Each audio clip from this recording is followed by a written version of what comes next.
Good evening, everyone. It is 7 p.m. I'd like to call this meeting to order. Will the clerk call the roll, please? Ms. Wu, Mr. Evans, Here. Ms. Hersey, Here. Ms. Colasetti, Here. Ms. Bishop, Here. Ms. Wilkin, Here. Mr. Quisenberry, Here. Mayor Marlin. Here. Okay, the next item on the agenda is approval of minutes from September 19th.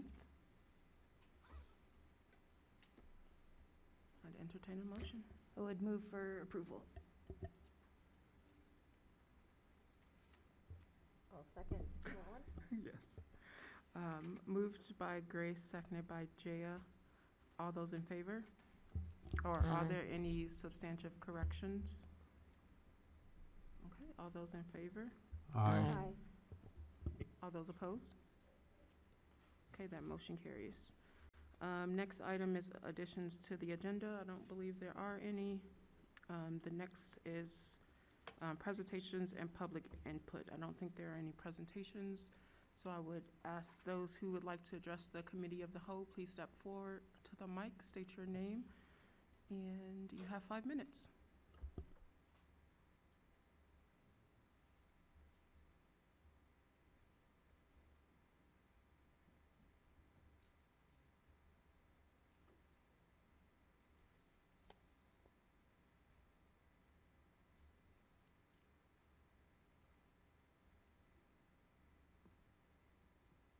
Good evening. Hi, I live in Urbana, and I have a concern about the Lehrman Garden. And I have went out and spoke with people, and they like to have the garden there. I do understand that you would like to put another apartment building there.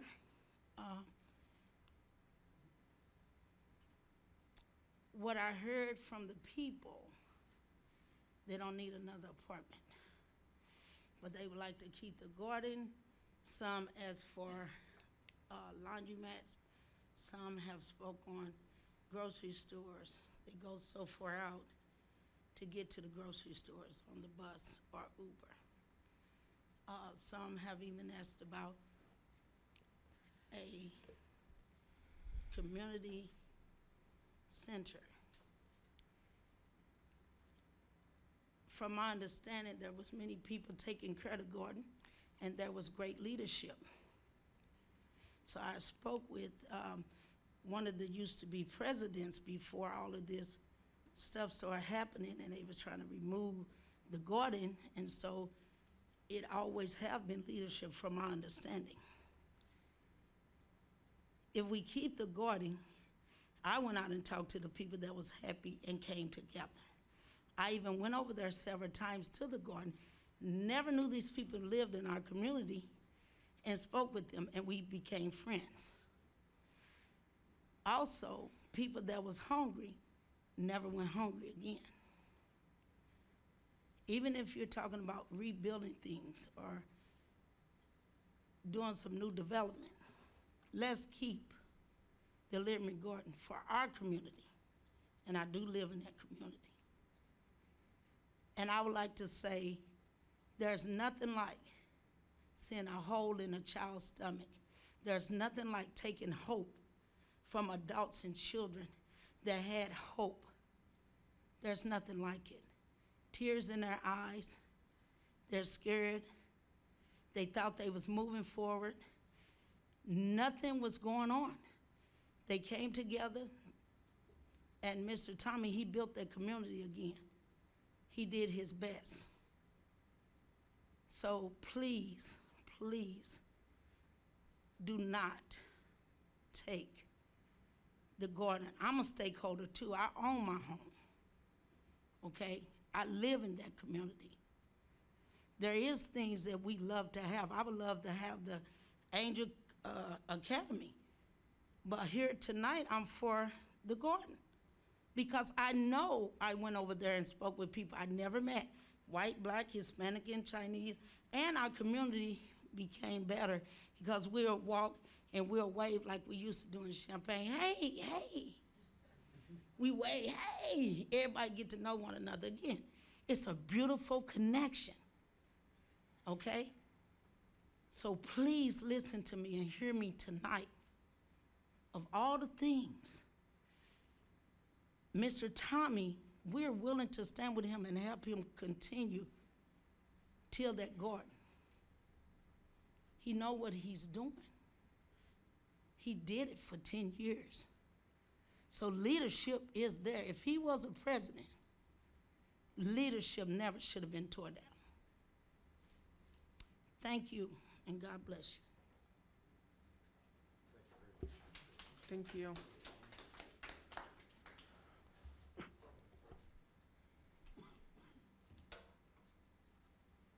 Good evening, everyone. My name is Tony Vandergraff, and my real name is Ron Anthony. I was in Bloomington Normal, and I had a daughter. She witnessed a man named Kyle Breslin that murdered this girl at the Econo-Lodge and stabbed her 105 times.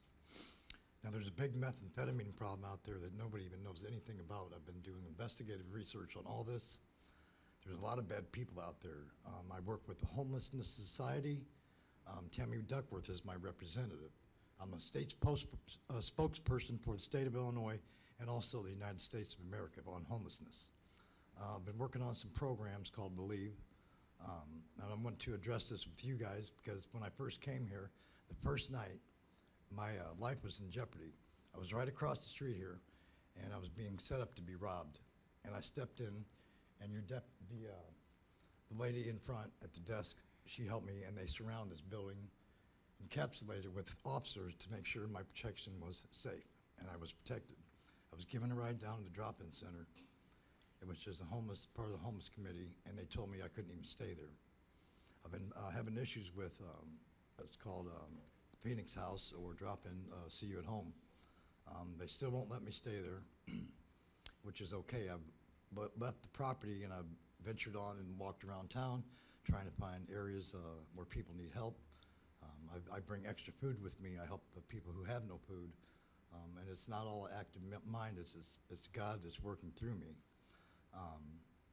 There's other things that last night I had finally got my daughter's number. She's staying at the Carl Hospital.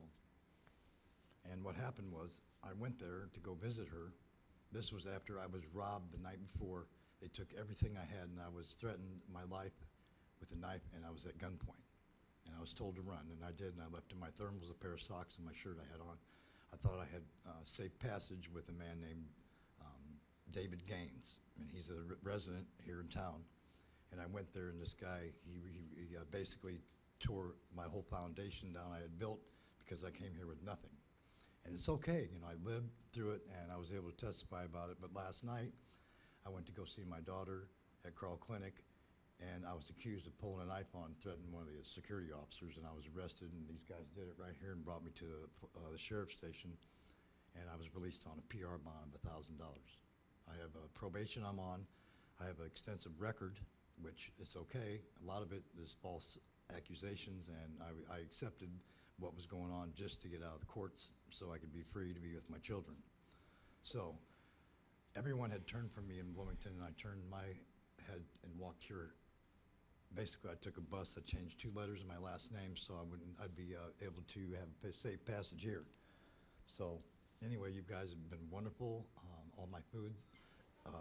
Basically, my shelter hasn't been taken care of, but there's a lot of shelters around, and try to find safe places. And the people who live here who are homeless have looked over me. I'm talking the Gangster Disciples, Latin Kings. I've even made a peace treaty with Aryan Nation. That's the skinheads of the world. And I knew the grandfather. I've known these people, and I've never been affiliated with any organizations like that, and I'm a Nazarene. So anyway, what I'd like to see is if we could try to work a little bit more on people that need help. We need some help with rehabilitation, and the only way we do that is make sanctions for people to stay there and not have them running around the city all the time at nighttime when they're messed up and robbing people. So it's just a suggestion, some ideas I have in my mind. If somebody if we want to get together and coordinate some things. I just met the fire chief, and, well, he's not here, but Kyle, he's the assistant. I knew all these people in Bloomington, was close friends with all the departments, and also I was actually a junior police officer in East Peoria. My best friend, his name's Wayne Linover, and he is a police commissioner of Woodford County.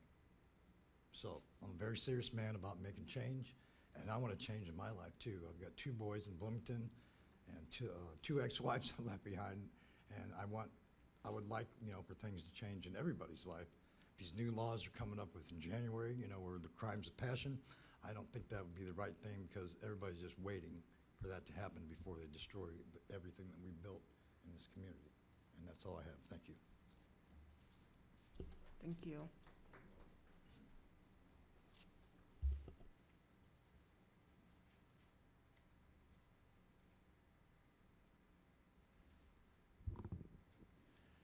All right, Alex Axelrod, resident of Urbana, Ward 3. There was an email that was sent out early today regarding the Learman and Washington development proposal. There were some rhetorical questions posed in there that I think are worth repeating. The email to bring to everybody's attention is by Robin Arbiter, who is a participant in the Learman Neighborhood Action Committee's founding and governance for 7 years, according to the email. So part of the context around this, I believe Angel had brought this up before, that there was an issue with the permit for the community garden. And that's related, not the entirety, obviously, for why that has fallen into disrepair for 2 or 3 months, which is useful context for the rhetorical question that's posed in the email. Is 2 months enough time to reassign a purpose to an undeveloped lot that has been a tremendous asset for Learman and neighborhoods beyond for a decade? Just reading the verbatim language there. The main thing about this, with the Housing Authority in particular, is like, and Mayor Marlin, you know this, you see me around from time to time in the community. I've had some very frustrating conversations with homeless residents who want to be helped with housing vouchers and things of that nature. Like, this is a really important issue, and I'm glad that we're looking into housing projects. The particular issue that I had, because you can actually look at the housing voucher utilization rates for the various counties. Our current utilization rate is something like 65%. That is to say, we have more vouchers than we are using for our county. Some of this can be related to discriminatory policies in Champaign. It's not all y'all's responsibility or anything like that. But there's one story that I do want to tell you about a person who's now fortunately housed. But in October 2021, in emails with the Salvation Army, there was some really frustrating dynamics there. Basically amounted to a woman was issued a housing voucher, and then the Housing Authority, for context that I don't understand, it wasn't explained to me in the email, never really got an explanation to it, they had decided that they had issued too many vouchers. And so this woman who had been homeless for more than 10 years could not get housing that particular time. And that's not the only time that she had a voucher in hand or was told that she would have a voucher in hand by people who worked there, where then it evaporated. I bring all this up to say that when we're looking at building housing as part of the issue, that's not the full story. We have a lot of vacant housing here by estimates from the American Community Survey. We have people who can sign up to have their housing as Section 8 housing, for example. I do know that there's a difference between Section 8 housing vouchers and project-specific vouchers, which is part of the interest in this project. But if we're taking away an asset that has helped people who might not otherwise be as readily available to get affordable or free, healthy food, are we increasing their housing insecurity?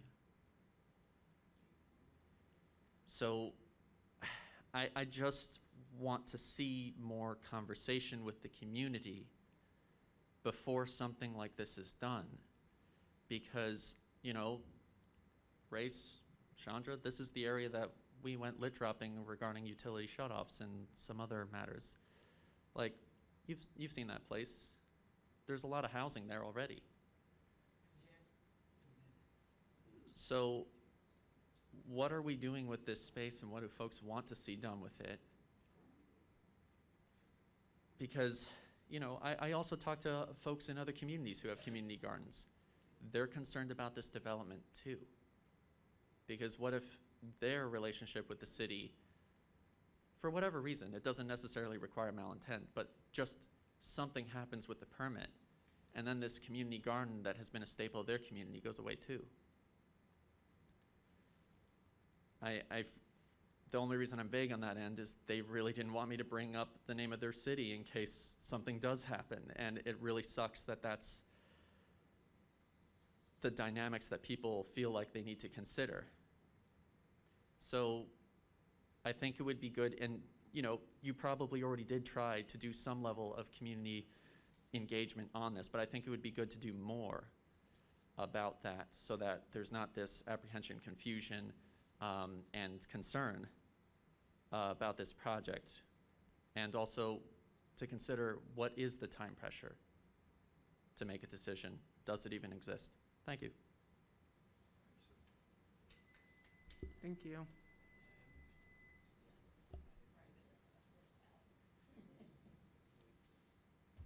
Hi, good evening. I'm Becky Hess. My parents have lived on Easy Street off Washington by the Gardens for 54 years. I've seen the apartments being built where they want to build them. It didn't work the first time over there. The public housing did not work. It was built, it was trashed, and it was torn down. So that's Urbana finances that just went out the window. Is that what we really want to do again? Is that the reason why we were going to be charged $1,000 for insurance for a nonprofit community garden in a food desert? I was the one that called about the insurance. Before, all we had to do was sign a waiver. The city paid the insurance on the lot. All of us signed a waiver. If we got hurt, that was on us. Now they want $1,000 from people who are in a food desert, in public housing. How is that going to work? Where are they going to come up with the money? Tommy and I were down there 2 times. Does anybody know what foraging is? There was people down there in that garden foraging for food. Do any of you have food insecurities? Does anybody on this board have food insecurities? I do. You know very well my parents. To see my parents not have a garden, there's no food in their freezer this year for the first time that I can ever remember. How many other people are suffering? And you're actually considering putting public housing buildings there? Don't we have enough problems in that area? Yes. Over and over and over and over again, the police are there all the time. Everybody on this board knows it. And you want to add to the problem? Instead of giving us that little piece of land back, and people can have a piece, just a piece of their sanity back, and a thrive for us to be able to teach the children, which Urbana School District does none of that. We are one of the only school districts in the country that does not teach these children how to go on with life, how to plant a garden. They don't do it. It's non-existent here. So we're gonna take some more away. We already don't have the Sweet Corn Festival this year. We didn't have a Labor Day party. What about the kids who live in East Urbana, who like to come to the Labor Day party every year and get free hot dogs, free chips, free juice, and get bounce houses? Let's just take that away from the city of Urbana too. Let's put it over in Champaign. How do you think those kids got over there? You know what? They didn't. So none of those kids got to participate in something. My dad rode his bicycle in the parade for I don't know how many years. How long has the Labor Day parade been in Urbana? Long time. If you keep taking things away, this town will look more like Danville every single day. Thank you.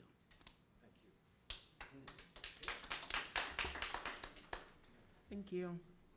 Is there anyone else who would like to make a public comment? Okay, seeing none, we'll move on to the next item on the agenda, staff report. Is there one? Okay. I do have Okay, go ahead.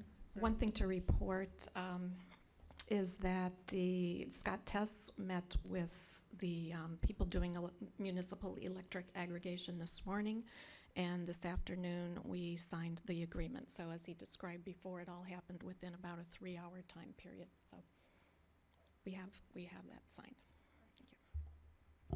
Thank you. We'll move on to new business. First item is resolution number 2022-10-075R, a resolution authorizing acceptance of the Assistance to Firefighters Grant, AFG.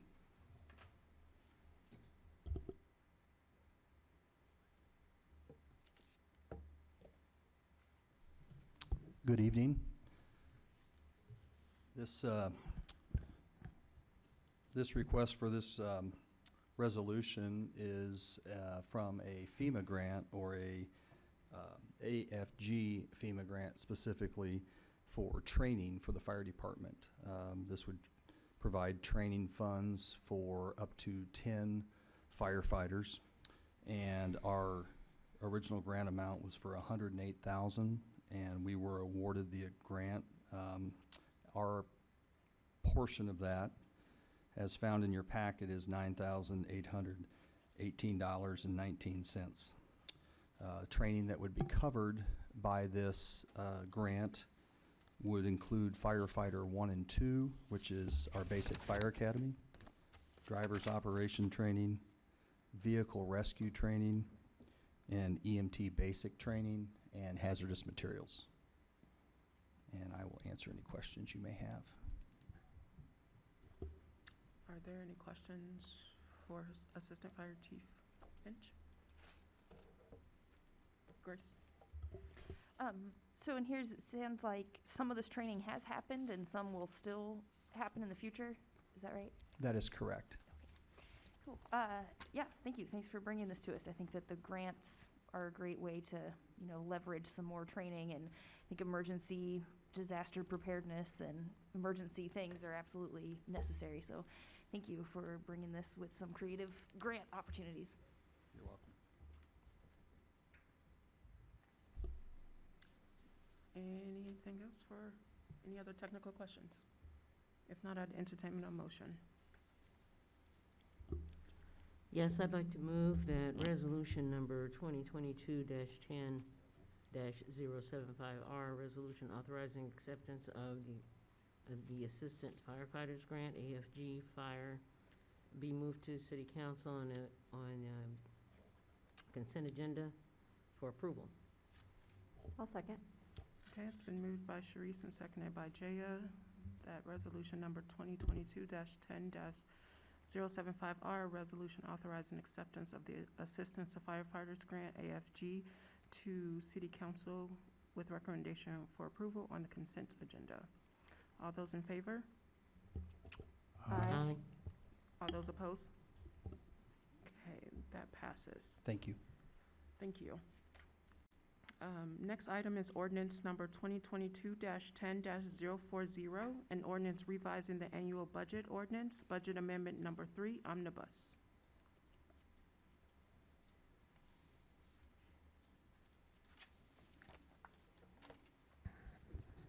Good evening, everyone. So I know we just did the second budget amendment not too long ago, but it was an urgent matter. So this is the third budget amendment that we're doing this fiscal year. So I'm gonna go through these items. There's a couple of re-budget items on this budget amendment, but I'll go through the significant ones. Under the general fund, there's a certain equipment line items in various departments which totals to $133,142. Under police patrols budget, a total of $15,018 budgeted under uniforms line items. So these items are provided by the city, such as ballistic vests. And a total of $21,093 for periodic physical exams for police officers. And then in fiscal year 22, there was a total of $186,758 set aside for community safety evaluation.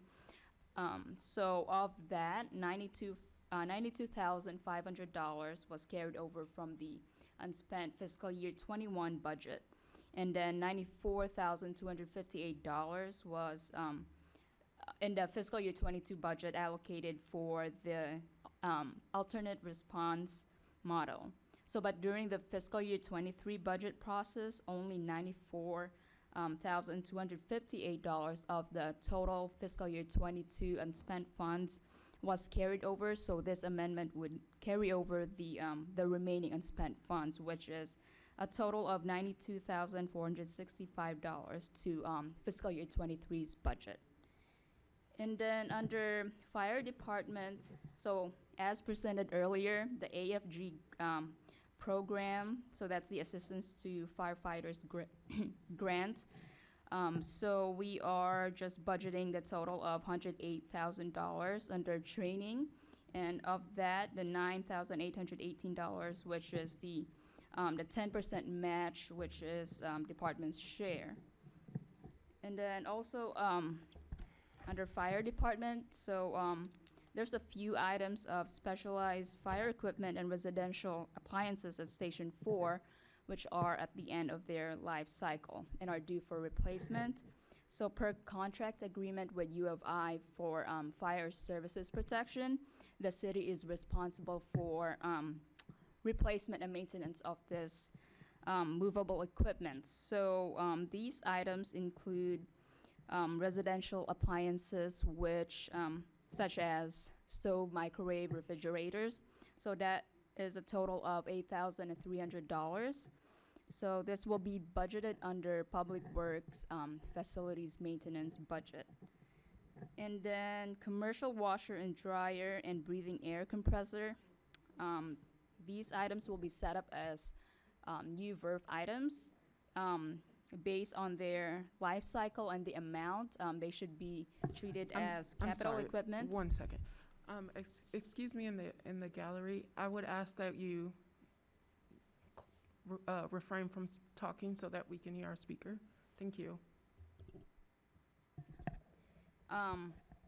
So as I was saying, commercial washer, dryer, and breathing air compressor.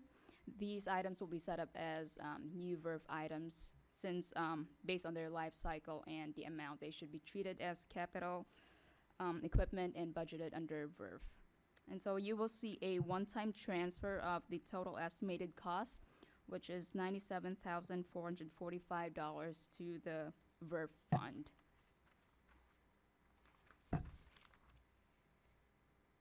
And then under community development, the city has been awarded with a grant of $8,300, which is to be used for summer interns or temporary employees' cost. So this will be budgeted under general fund. And then the next one, under the Champaign Urbana Solid Waste Disposal System, we are budgeting a total of $27,203 to the fiscal year's budget. This was omitted, inadvertently omitted during the budget process, so we are just adding that to this fiscal year 23's budget. And then under human rights and equity, we are reallocating a total of $17,904 from vacancy-related savings for assistance to the school district to support student, family, and community support specialists who will be tasked with leading the Self-Made Kings program, working with other trauma-informed groups and supporting other anti-violence efforts. So this is in anticipation of ARPA funding for a 3-year term.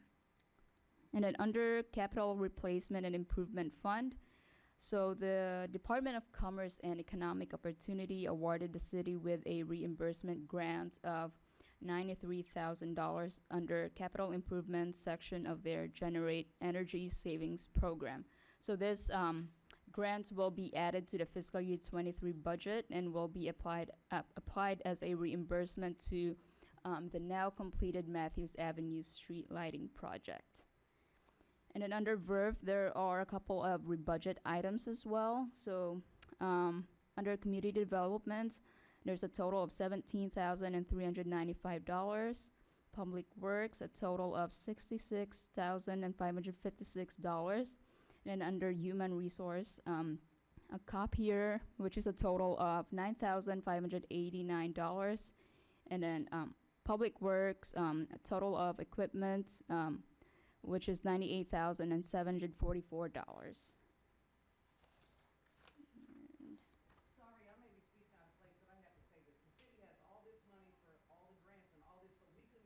I'm sorry, public input is over. Thank you.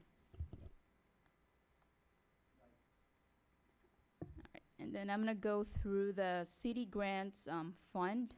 So the city received notice from the state of Illinois that a grant in the amount of $2 million was awarded for capital improvement projects, violence prevention, and affordable housing projects. So this grant is structured as a reimbursement for projects throughout the course of the grant period. So of the $2 million, $1.5 million will be allocated for capital improvement projects, $250,000 will be allocated towards affordable housing, and $200,000 will be allocated towards violence prevention program.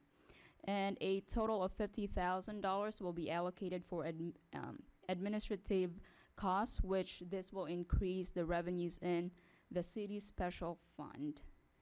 And I think those were the main items I wanted to go over. Thank you. Are there any questions?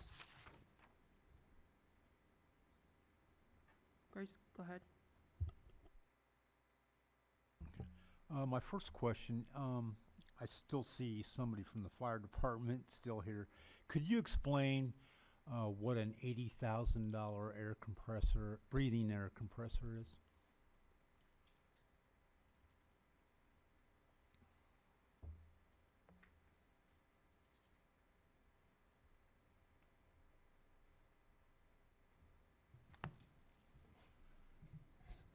Yes, sir. Can you repeat your question for me, please?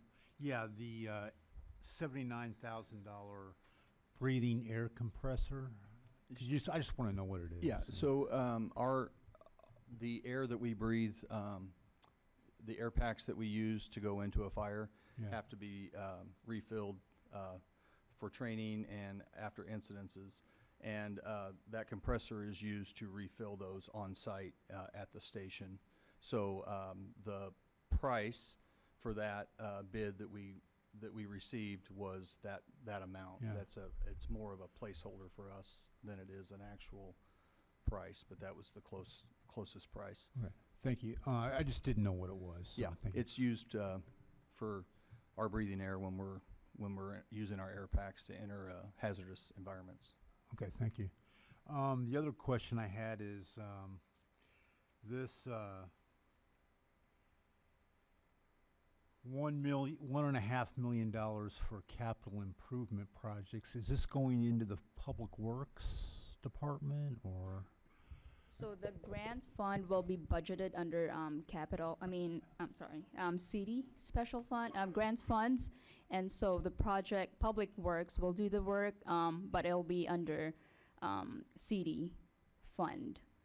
So the Okay. expenses will be budgeted there, but the project and all that will be overseen by the Public Works Department. And so whatever projects they have, that's what the money will be used for. Yes. Okay, thank you. Grace, go ahead. Thank you. Could you explain about the one to the school district? So that's that 17,904 going to the school districts, right? From Human Rights and Equity Self-Made Kings program. Yes. And could you explain what it means in anticipation of ARPA funding for a 3-year term? I'm going to ask Carol. She can probably weigh in more about that. Yes, we had discussed with the school district that one of the asks that the city would have is to change the way that we administer the Self-Made Kings program and have the individual who is in charge of it actually be a school district employee. And so to fund that, we will be asking through the ARPA process for 3 years' worth of funding for that position as a school district employee. The superintendent asked if we could have basically bridge funds so that they could hire someone sooner than the decisions will be made for the ARPA funding. And so that's what this reflects, is about 3 months of salary for the individual so that they can get them on board and have more continuity to the program in anticipation of ARPA funding. Thank you.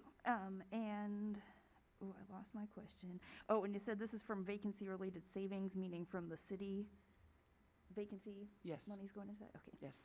Thank you. Yes, thanks for the clarification. Just want to make sure. So it's that they're going to be putting in an application through the city in for ARPA stuff, not that it's been decided, because we're still taking applications. Correct. And just to be clear, we will be the city is making the application, since this program is, I would articulate it as it's our responsibility. We started the program, and we're committed to funding it. So we're making the application, although, you know, it's there's some fluidity to it, but just so that it's clear, they will not be asking for it. We will.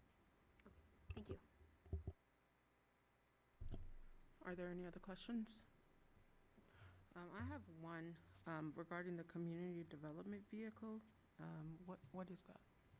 Or what is it used for? I don't know on top of my head. I know probably Sheila. Is there one now? There is one now, but it is, I believe it's at the end of their life cycle. Okay. And that is actually a carryover from the last year's scheduled equipment. And so that is just to carry over that to this year. But I'm not sure exactly what, in detail, what that vehicle is. Sheila? It's one of the vehicles that our inspectors use when they go out in the field to do building inspections. Okay. All right, gotcha. Thank you. Go ahead, Grace. Thanks. Thought of another one. And what do we do with the old vehicles then? And if that's a question for next week, that's perfectly fine too, but I'm curious on that. I say they're typically sold through an online auction.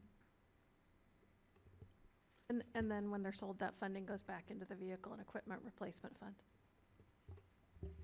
Okay, thank you. Yes, I'm just curious in the line that I know there's a few local organizations that could benefit from some vehicles and things, so I don't know if there's a way to do a local kind of auction like that. But anyway, if we can talk more, I'd be curious about that. Thank you.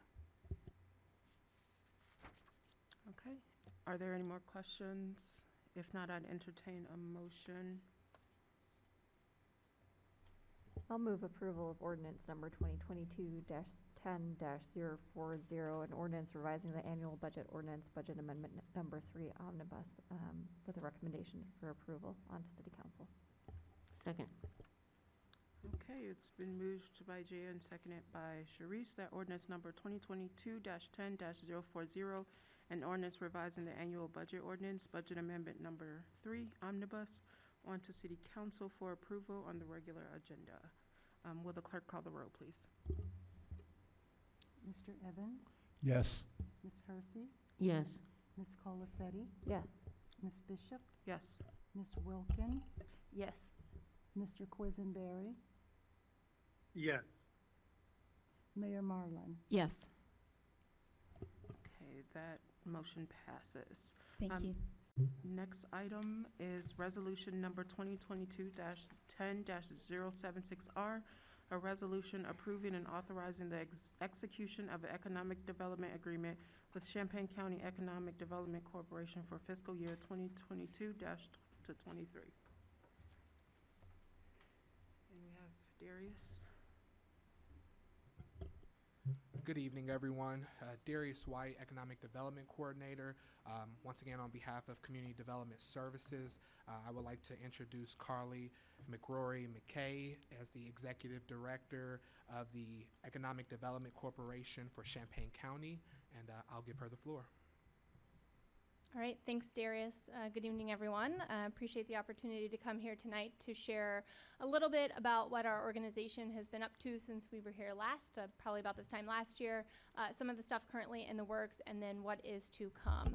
So just a little refresher about sort of who we are and what we do. We are a regional economic development organization, so we work broadly across the county with many community partners to advance different economic development initiatives, everything from job creation to small business development to quality of life. And like I said, we do this in partnership with many different community organizations and, of course, local municipalities, including the city of Urbana. We do this all sort of under the umbrella of our strategic plan, Engage, which has 7 different areas of focus, everything from business outreach and industry engagement to talent attraction to small business development to economic development in minority communities. So all of the things that I'm going to talk about tonight fall under one of these areas, but certainly every day is different at our organization and things are constantly changing in economic development, and we've certainly seen a lot of opportunities that have come about as a result of the impacts of COVID. So over the past 2 years, we've sort of done other things outside of this umbrella as an opportunity to bring as much funding to Champaign County as possible with different federal and state programs that have been available. So first and foremost is business outreach and industry engagement. Just like any other regional economic development agency, this is really sort of the bread and butter of what we do, and it really layers into almost every other area of focus as well as all of our programs and events. We are the agency that answers all RFPs for the communities for new companies that are looking to come into our area, and we also work with existing employers who want to do expansion projects here, which is, of course, as a result to create new jobs. We've certainly seen just an uptick in certain industries as a result of the pandemic and logistics issues, so manufacturing, distribution, and so on. But due to some legislation that's passed at both the federal and the state level, including REV, focused on electric vehicles, the CHIPS Act at the federal level, and then micro at the state level, we've also seen an uptick in activity for interest around semiconductor manufacturing and R&D, as well as those working in the electric vehicle space, either on the production side or producing component parts. So we'll continue to see that as well. That's just sort of at the forefront, and everyone's still sort of figuring out what that looks like. But we certainly already have some communities located here or recently located here that are serving those industries. We also do a lot of just general outreach to the local businesses, meeting with them one-on-one, providing them resources, again, sometimes with the municipalities and other community partners like our educational institutions. But to call some out specifically under this umbrella is we were heavily involved in the Champaign County Welcoming Plan, so served in the leadership capacity there, as well as chaired the Economic Integration and Employment Group, and are currently co-leading the Community of Practice that is focused on working with local employers to support the immigrants in our community, as well as immigrants who want to become entrepreneurs in our community. So that just got kicked off earlier this year and will be a big priority over the next 2 years. We also were just announced as a recipient of the RISE grant through DCEO. It's $150,000 to support a regional economic analysis looking at industrial, office, and retail space across the county. This is going to be really important as we all start to formulate plans, continue to make decisions to give us a real sort of clear look about what the impacts of the pandemic have been in on those specific markets here and what we can do to address some of the challenges, but also opportunities that are going to arise from it. And then certainly just in general, we're constantly working with regional and statewide partners to really tell the story of why companies should choose Champaign County, but of course the state of Illinois as a place to do business. So we do a lot of meetings and conversations with site selectors and companies as sort of a group effort. We also have some industries that are sort of targeted for us that we have a lot of programs and events around. So I'm going to cover two of those. The first one being ag tech, and a lot of people ask us why Champaign County for ag tech. Well, first and foremost, it's one of the obvious answers is that we do have a lot of farms here, so that's really valuable because it provides access to growers' networks, which is really valuable to companies who are just starting out or doing R&D, that they actually have access to farmers. But obviously, we also have wonderful educational institutions, the University, Parkland College, and just really state-of-the-art facilities that facilitate a lot of growth in this particular industries. So we co-lead or co-manage a lot of different efforts around this, the quarterly Ag Tech Breakfast, an annual week in March where we celebrate Ag Tech Week here in the community. And then this past year, we were really excited to be able to bring a big Ag Tech conference from Omaha, Nebraska, and bring it to Champaign-Urbana, where we hosted it this summer at the State Farm Center, and we're already working on plans for 2023 as well. One of the other things about ag tech is it's a big industry for the state, and certainly there's like this ag tech corridor that exists between here and Decatur. So we are working regionally on this effort because we do share some common employers, ADM for example, and also a workforce as well. So ADM is a big player not only in our region but here in our community too. They just quadrupled their size in the research park, and we celebrated that grand opening last week. Manufacturing is another target industry for us. Good timing for this presentation tonight because October 1st kicked off Illinois Manufacturing Month, which is a good opportunity to highlight the industry locally here and also be able to tell the story of what manufacturing is today versus what a lot of people think manufacturing is. So we have companies that are opening up their doors for tours this month, including APL Engineered Materials here in Urbana. They're doing tours on Thursday if anyone's interested. But it's a really good opportunity to talk about the job opportunities that exist within this industry, but also the workforce programs that support this industry so that if somebody is getting interested in taking a career path in manufacturing, all the different opportunities that they have to utilize to get the skill sets that are necessary, like programs like SWIFT at Parkland College or on-the-job training dollars that are available through our local LWIA. We sort of informally kicked off Manufacturing Month last week with our friends at the Illinois Manufacturers Association who stopped here for a part of their tour, and we were at Parkland College.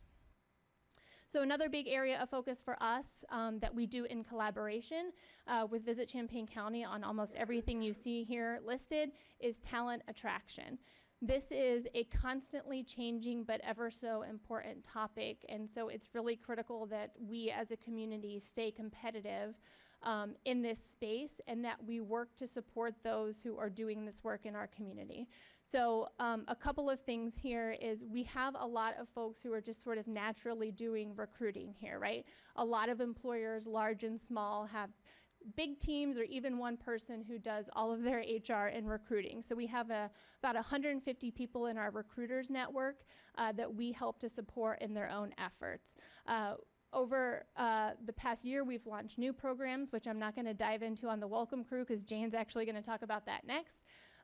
But we are excited to be rolling out new things.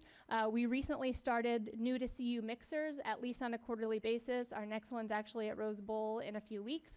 This is an opportunity for new residents, and particularly residents who moved here during the pandemic and don't feel connected to the community because they haven't had the chance to get out and explore, to come and ask questions, meet community ambassadors, so on and so forth.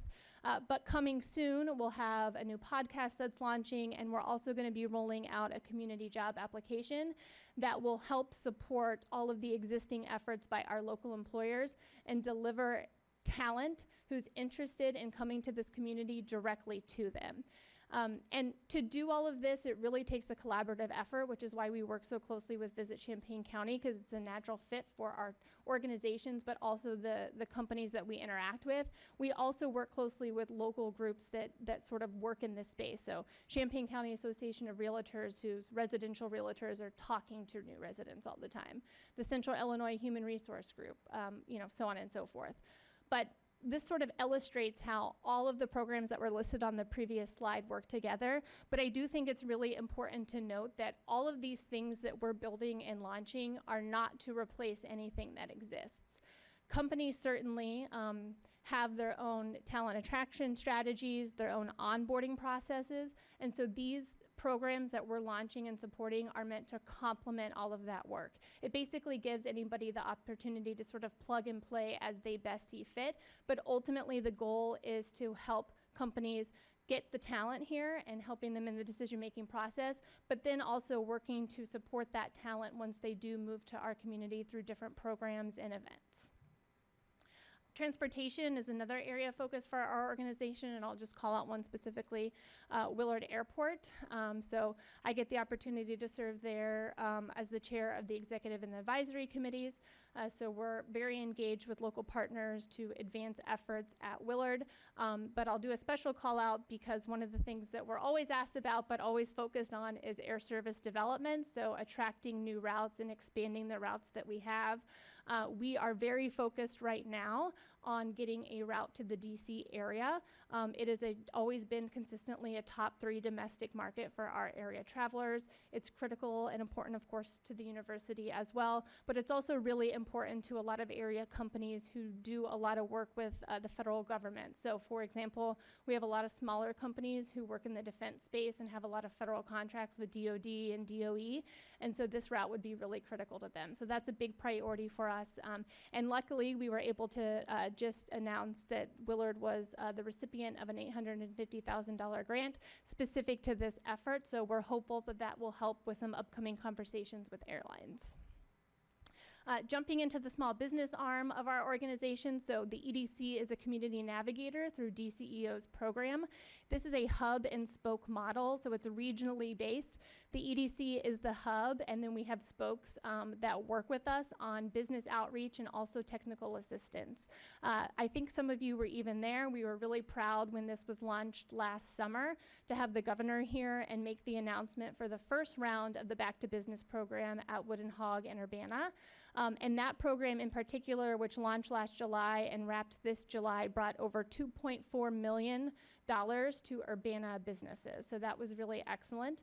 And as part of this Community Navigator program, we are working with the state right now. 2 new programs will be announced soon that are focused on reimbursement. So this will be encompassing businesses that started January 1, 2020 on, which is really fantastic because those businesses have often been left out of the federal and the state programs that have been eligible for COVID-related impacts. Following those 2 programs, we'll also have 3 programs coming out from the state that will be grant opportunities. So those will be focused on restaurants, hotels, and then also creative organizations as well. Part of this work all fits together really nicely because we are proud to host an Illinois Small Business Development Center, which is one of 40 around the state. The majority of our clients are based here in Champaign County, but we cover about 13 regions in total and provide a significant amount of no-cost confidential one-on-one assistance to businesses as well as trainings too. And over the past few years, just due to some other programs that have been made available through CARES funding, we've been able to stand up and utilize those dollars to provide direct services to businesses. So these were not grants that were given out, but they were things that we set up so businesses could access them. So that ranged in everything from understanding your brand to developing a brand platform to brand audits. and we were able to work with some businesses to help them sort of navigate through marketing. A lot of businesses stood up e-commerce and online stores during the pandemic as a means to adjust. So we did photo projects with them so they'd have high quality things for their online stores or their website to sell products. So we've learned a lot from all of this, just about like what the interests are and really some of the needs are that small businesses typically don't have access to or can't afford. So we're going to continue to work to build out some of these programs too. And last but certainly not least, around financing support for small businesses too. So just based on the work that we do, the clients that we work with, as well as a lot of the organizations in the community that we work with, we were hearing over and over and over again about the need to expand micro lending opportunities to small businesses. So we really sort of focused on some different things. One is adding resources to assist in this process. So any sort of person that you're talking to, whether it's a lender or a CDFI or even a municipality for a grant program, they're going to typically require some sort of business plan, whether that's a 1-pager or a 10-pager. So we did things like buy business plan software to help assist small businesses in that effort. We also knew that we wanted to expand upon existing programs that had proven to be successful, like the DreamXCU program that focuses on $1,000 to $15,000 loans that are focused on immigrant, refugee, and first-generation entrepreneurs. And more recently, and we're getting ready to make a formal announcement soon, we've been working with Justine Peterson, a CDFI, to expand services here in our community and make those more formalized. They are the #1 micro lender in Illinois, and their sweet spot is right at under $50,000 and under, but they do have the capability to go up to $250,000 too.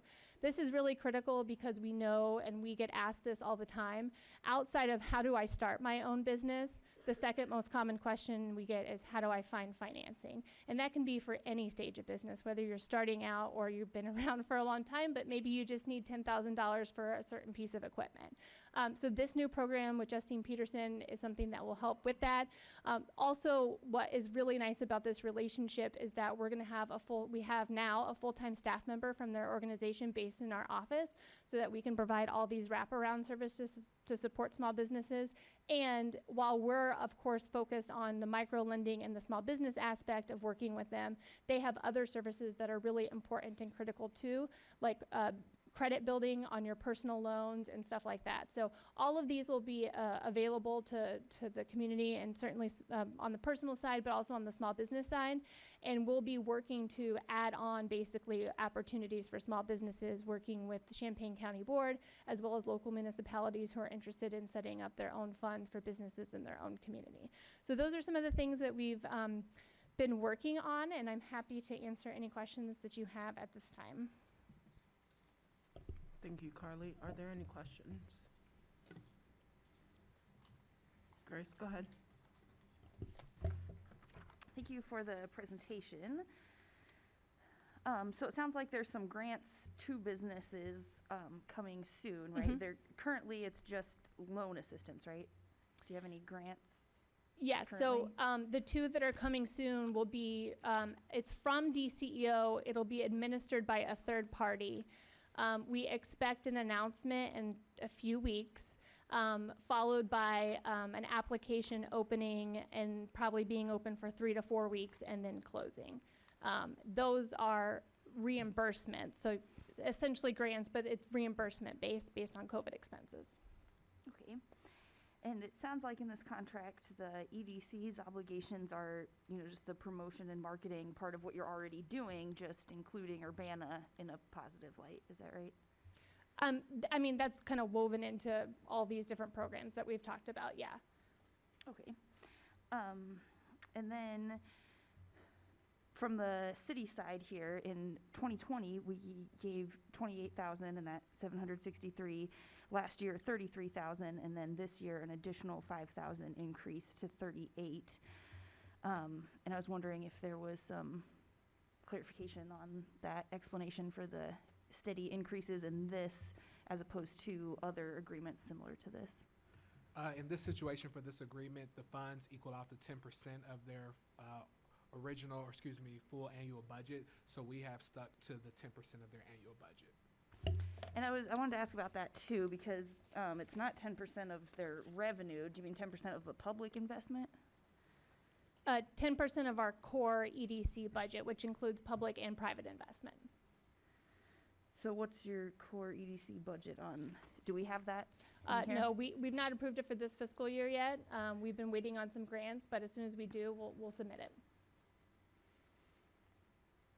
It ranges anywhere between $400,000 and $600,000 annually, just dependent upon grants that we have coming in on the EDC side, stuff that we get from the state for the hosting the Small Business Development Center, and then of course just a little bit of fluctuation from the public investment side. Yeah, I would be curious in those numbers because it seems odd to me that it would turn out to be an exact $5,000 increase every year with the same amount of change and stuff. So yeah, I would be curious on just confirming that 10% because it just seems quite improbable to me.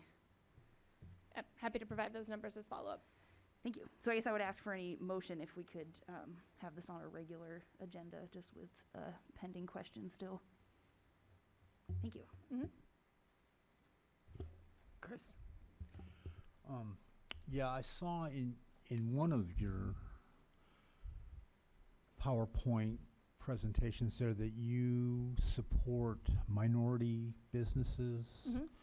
Do you support CDAP over in Champaign? And would you support a CDAP-like program coming to Urbana?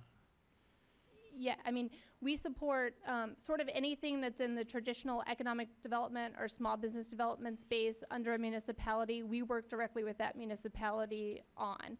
So whether that's hosting webinars about that particular topic, whether that's working directly with businesses to make referrals for that program, we work very closely with the municipalities on all of those programs. Okay, thank you. Are there any other questions?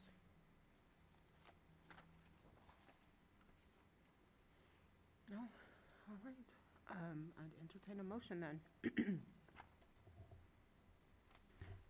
I would move this resolution number 2022-10-076R, a resolution approving and authorizing an execution of an economic development agreement with Champaign County Economic Development Corporation for fiscal year 2022 to 23 on the regular agenda. I'd say no recommendation, but I don't think it really matters. Second.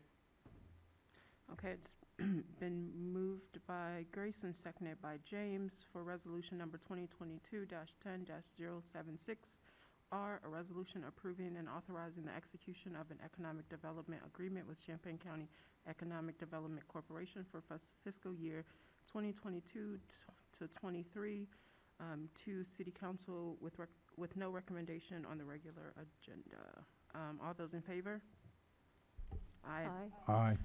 All those opposed? Okay, that motion passes. Thank you, Carly and Darius. Okay. Next item is resolution number 2022-10-077R, a resolution approving and authorizing the execution of a community partnership agreement with Visit Champaign County for fiscal year 2022 to 2023.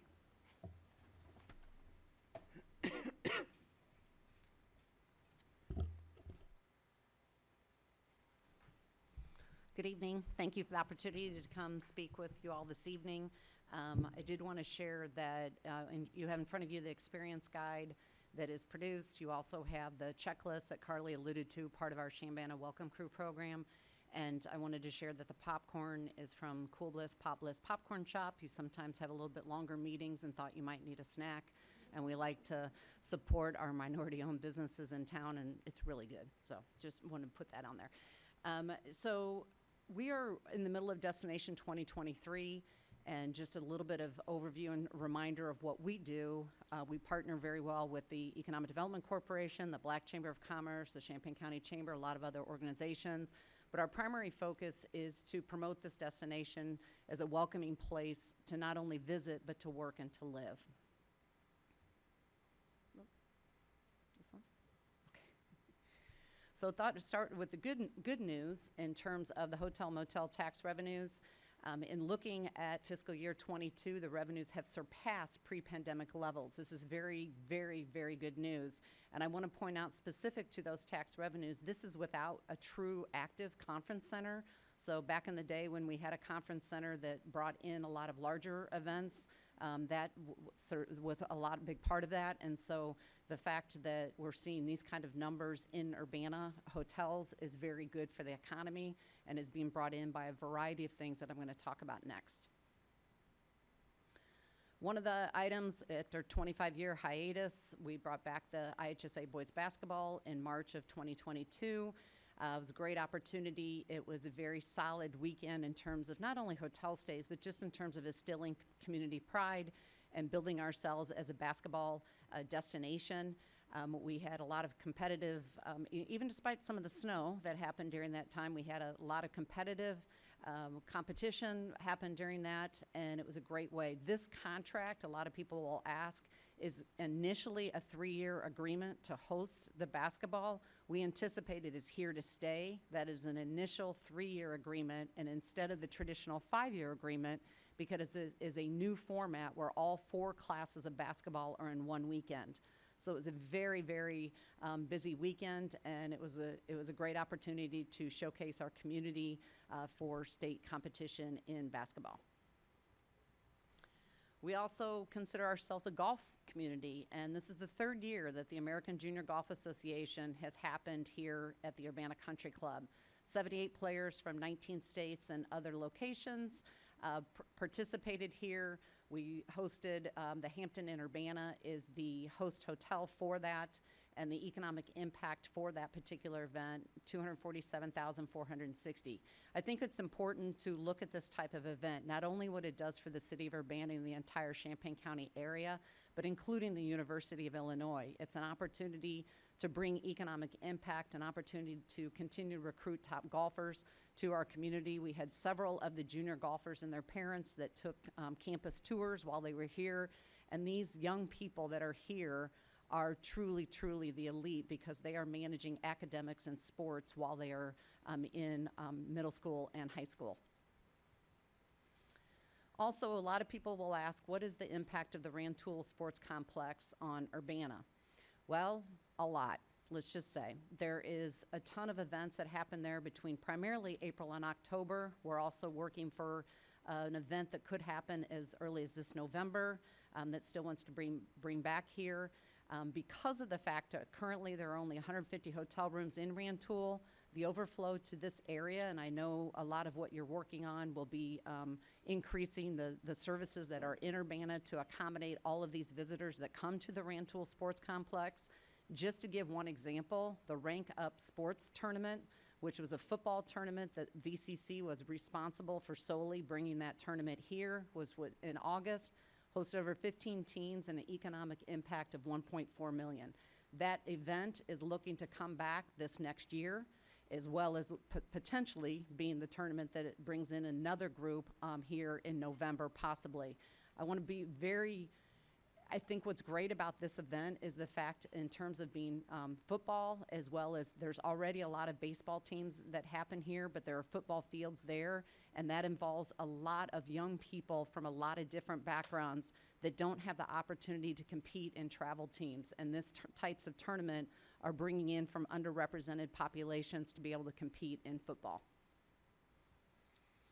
We also had the return of Illinois Race Weekend, and we call it the Illinois Race Weekend because at this current time, as you all know, we're unable to do the full marathon. However, being able to host the event itself at the end of April is a very successful event. Our role, in addition to providing all of the hotels and working with them on a variety of other services that go with the marathon, is hosting the 4th mile, which is after the 5K on Friday night, as well as the 14th mile celebration. The featured beer for that is Riggs Beer, and the gentleman in the picture on the right was the very first runner to come in and get his cup of beer. So we had to celebrate his celebratory beer, and why he wants a beer after running 13 miles, I really don't know, but there you go, that's what he did. During that time, we also had the Wooden Nickel program, which is discounts at 24 participating businesses. You can see there the businesses from Urbana that participated. This is not only for Marathon weekend, it is for the full week that happens after the marathon.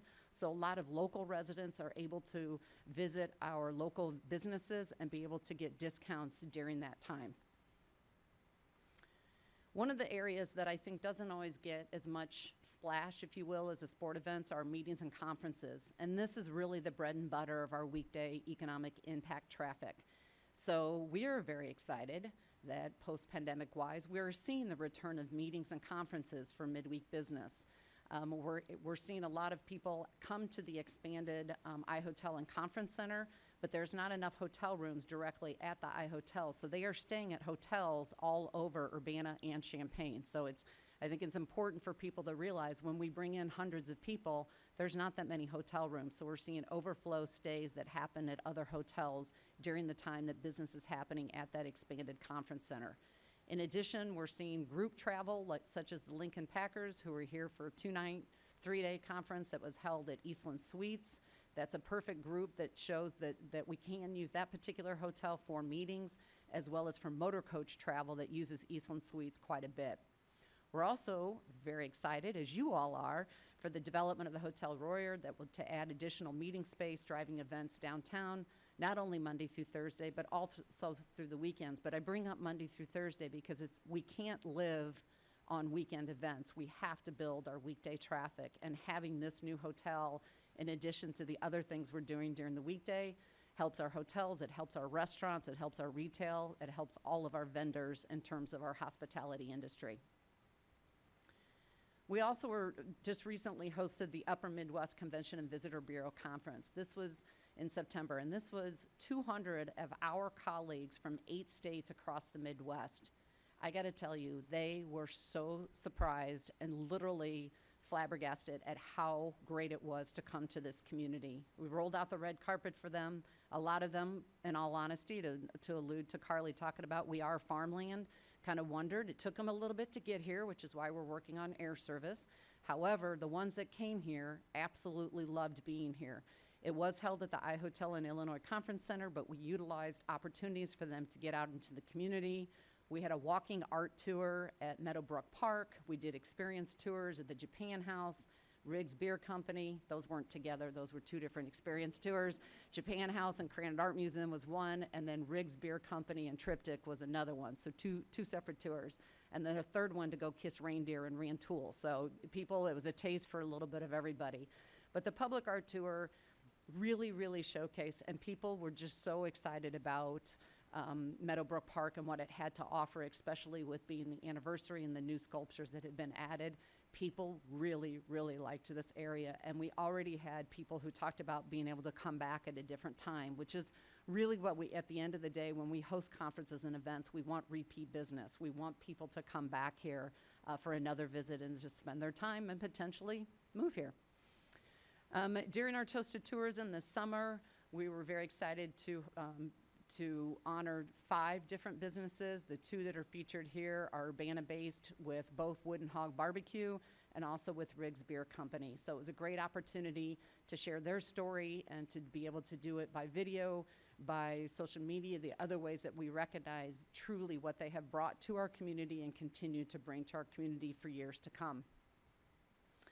We also like to eat in this community. Let's face it, especially at the end of January when we do Restaurant Week, everybody has blown their New Year's resolutions, and so it's a great time to feature our restaurants.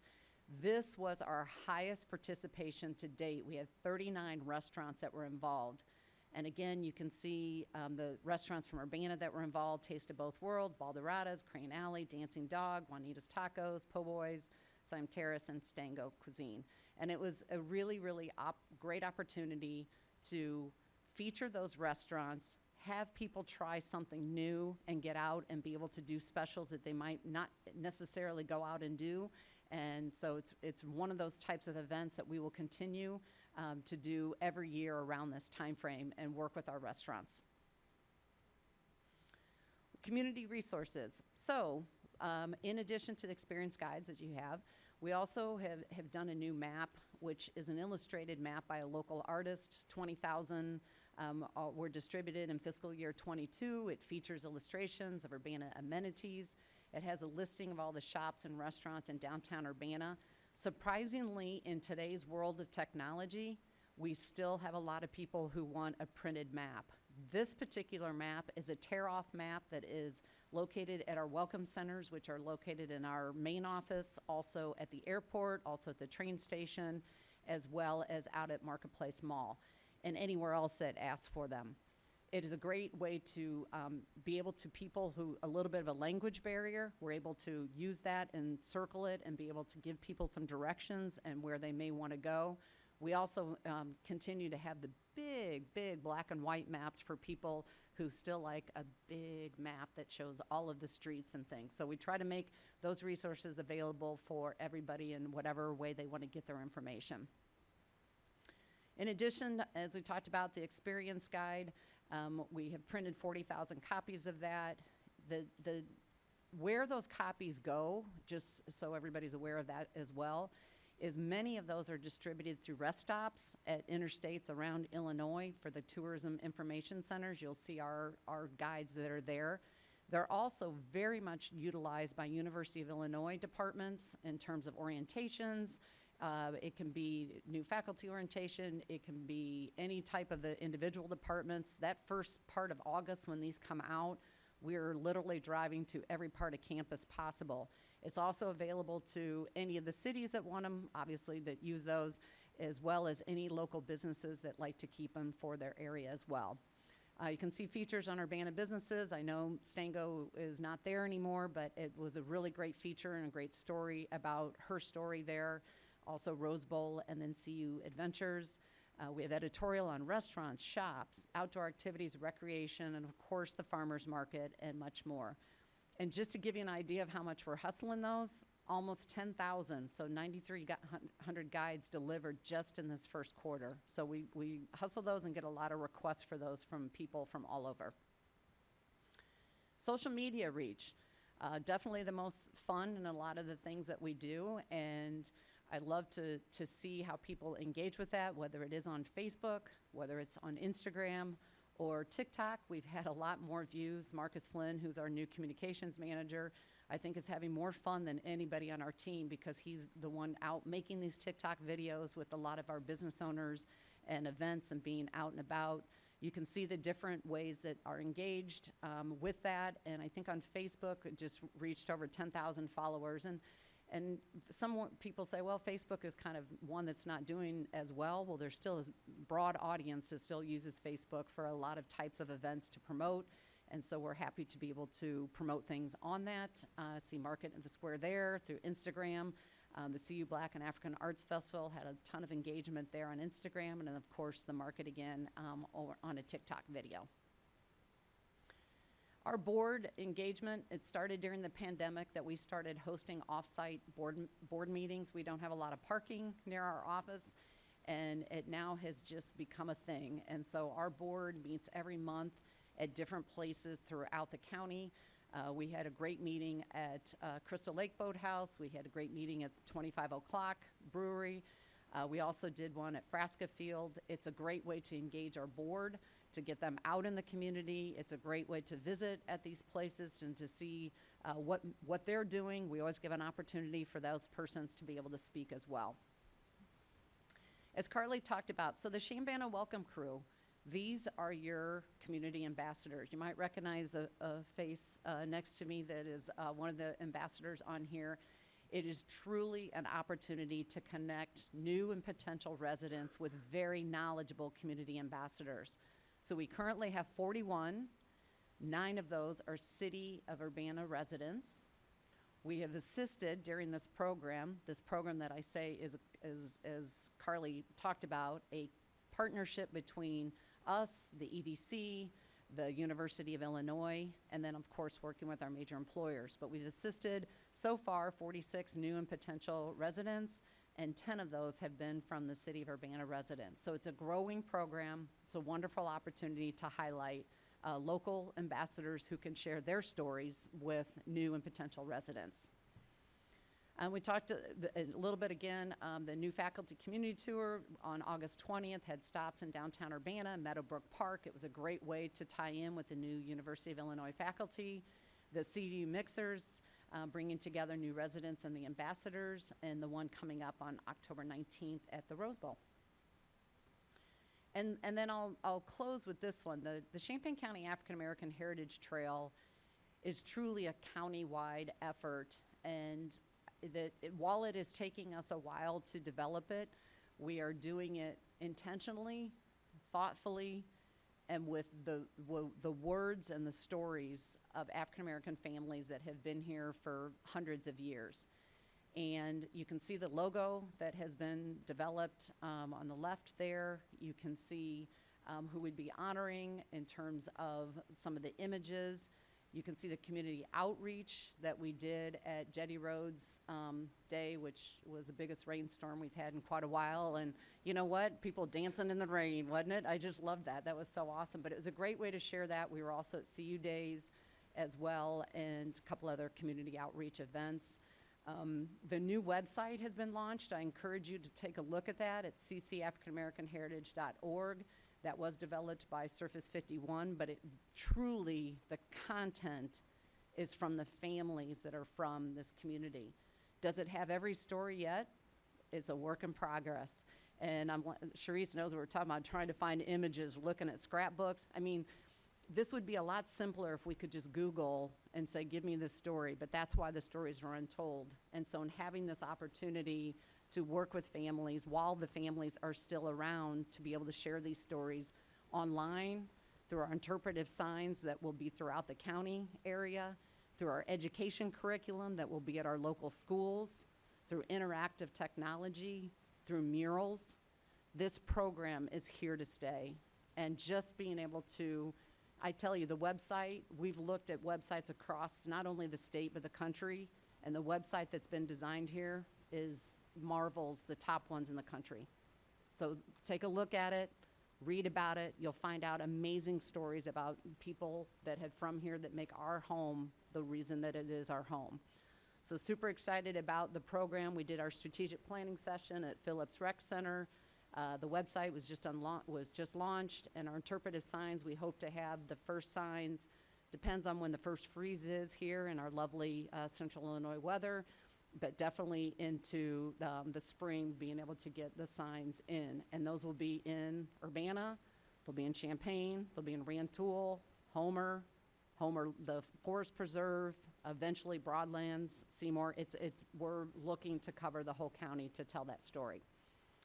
So I leave you with the people who make this happen. This is our team.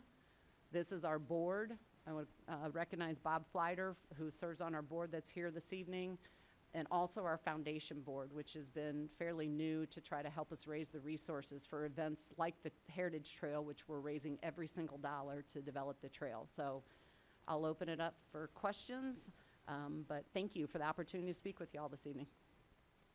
Thank you, Jane. Any questions? Sharice? The only thing I really have to say is regarding the African American Heritage Trail, because I go on VCC to try to link to that. It is really difficult to, so if you can make that a little easier to link from VCC rather than going to, I don't know. To go to the foundation page, and Right. we waited intentionally until the new site was done. Now Okay. it will be its own drop down from the Okay. website. 'Cause So that- thank you for bringing that up. I wholeheartedly agree. Yeah, because I'm always telling people, especially my relatives that live in Bloomington, you know, you should go and check this out, because there's people that they know, because the Hersey family Mhm. is big here and in Bloomington. It's like, but there are people that you know, or your parents knew or whatever, that you could actually understand their history too. It's a very interesting site. I enjoy it immensely. We want the site to understand that this, while we may be the people behind making it happen, this is for the community, being developed by the community. So I appreciate you saying that. We want it to be as easy to access so people can find that information. Okay, thanks. Grace? Thank you. Thanks for the presentation and the work you guys are doing in the county. I also appreciate some of the quantified economic impacts, because I think that's something we've talked about in the past few years, so thanks for including those as well. I had a few questions. So it seems like in the agreement, similar to last year, that we have the gold level partner, and then lots of marketing stuff for Urbana to include in the great things that you guys are doing, including downtown Urbana.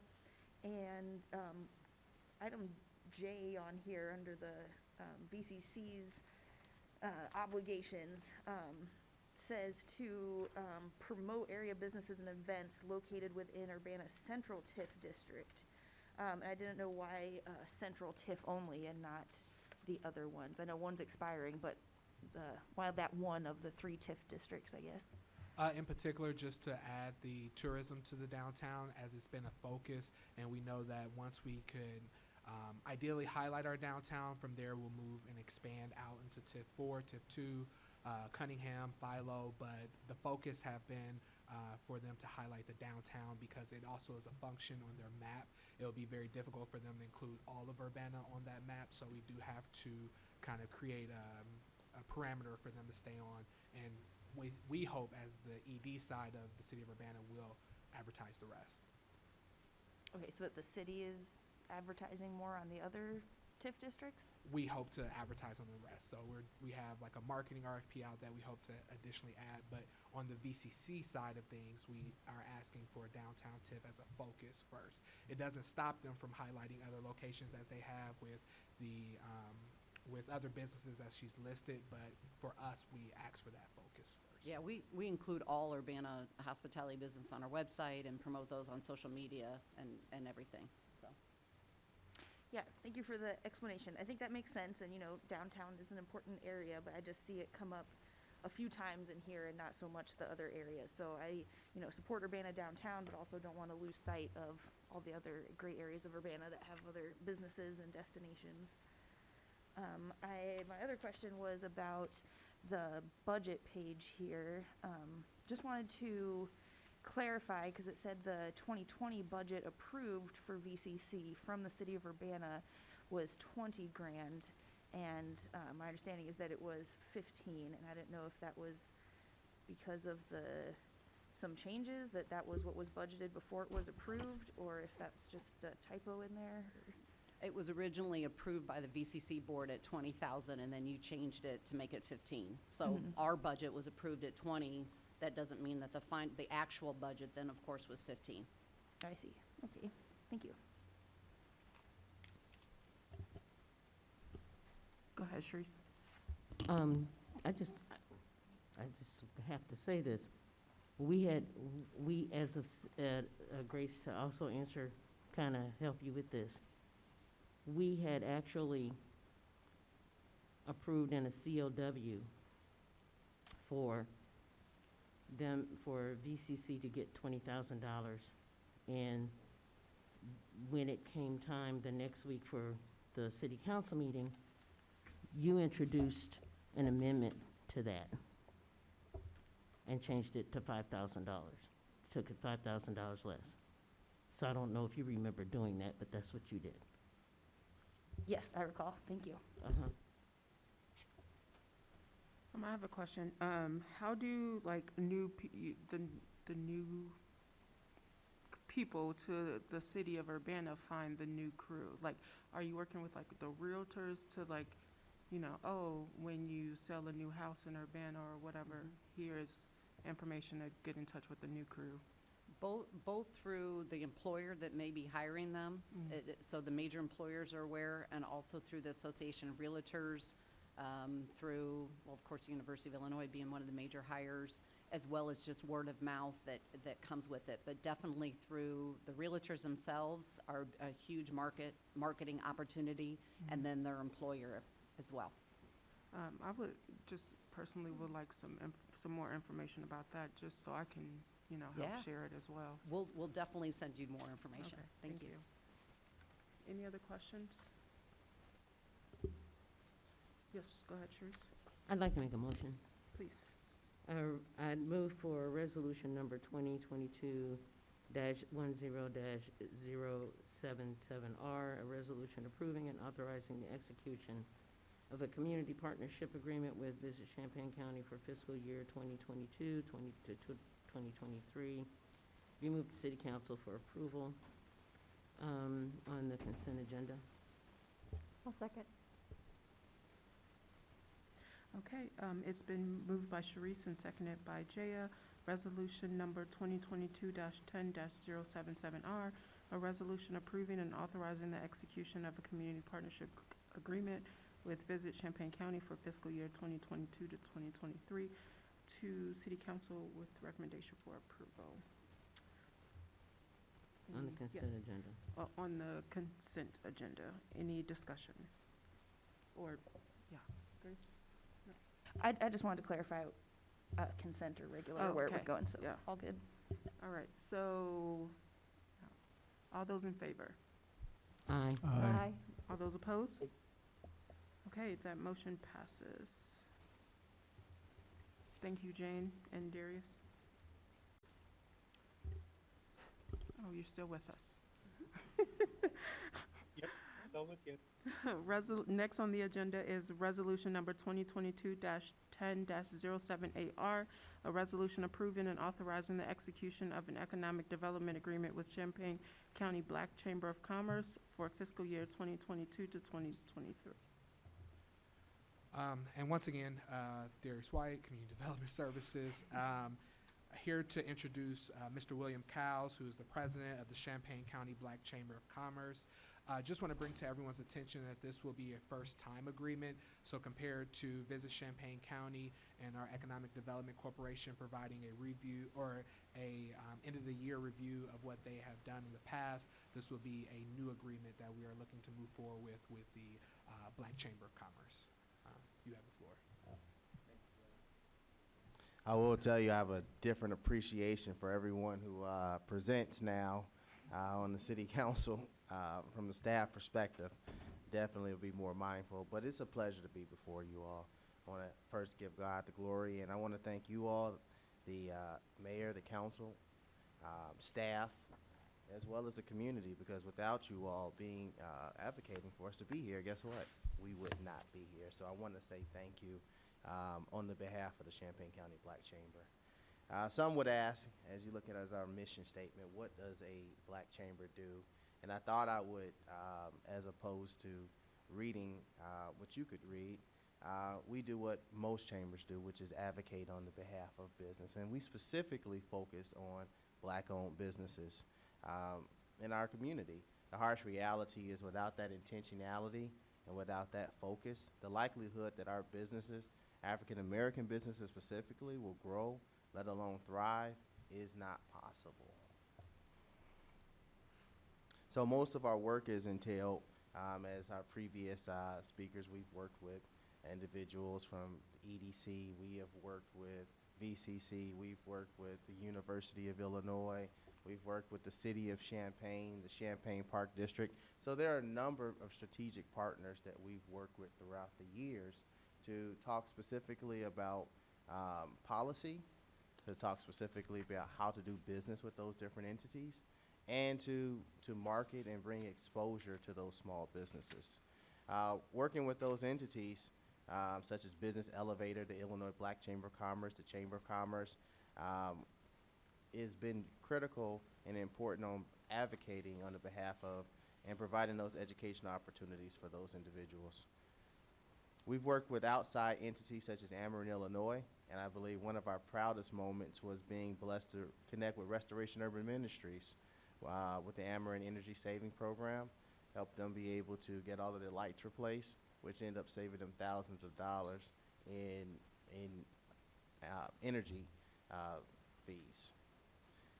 We've hosted our own educational outreaches and partnered with others, whether our efforts could be multiplied.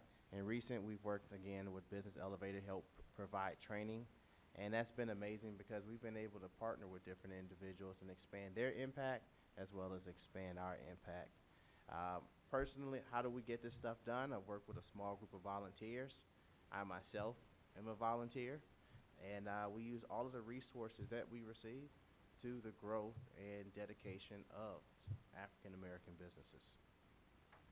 We do a lot. Most people know us for marketing. We do a lot of marketing.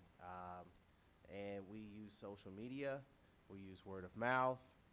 We've shot YouTube videos, and we've done all of those things in an effort to help the small business. In most cases, we've offered this service at no cost to the startup. Imagine being a startup, and I was there 7 years ago, where every dollar matters. And so from that standpoint, if we had an opportunity to help individuals, whether it's a 3-minute video or a 15-minute video, it doesn't matter. Our goal is to help that small business in whatever capacity that we can. And we've had some impact. We'd like to work with the city of Urbana to identify even more businesses in your backyard and across the county that can help you fulfill one of your core values, and that is diversity and equity.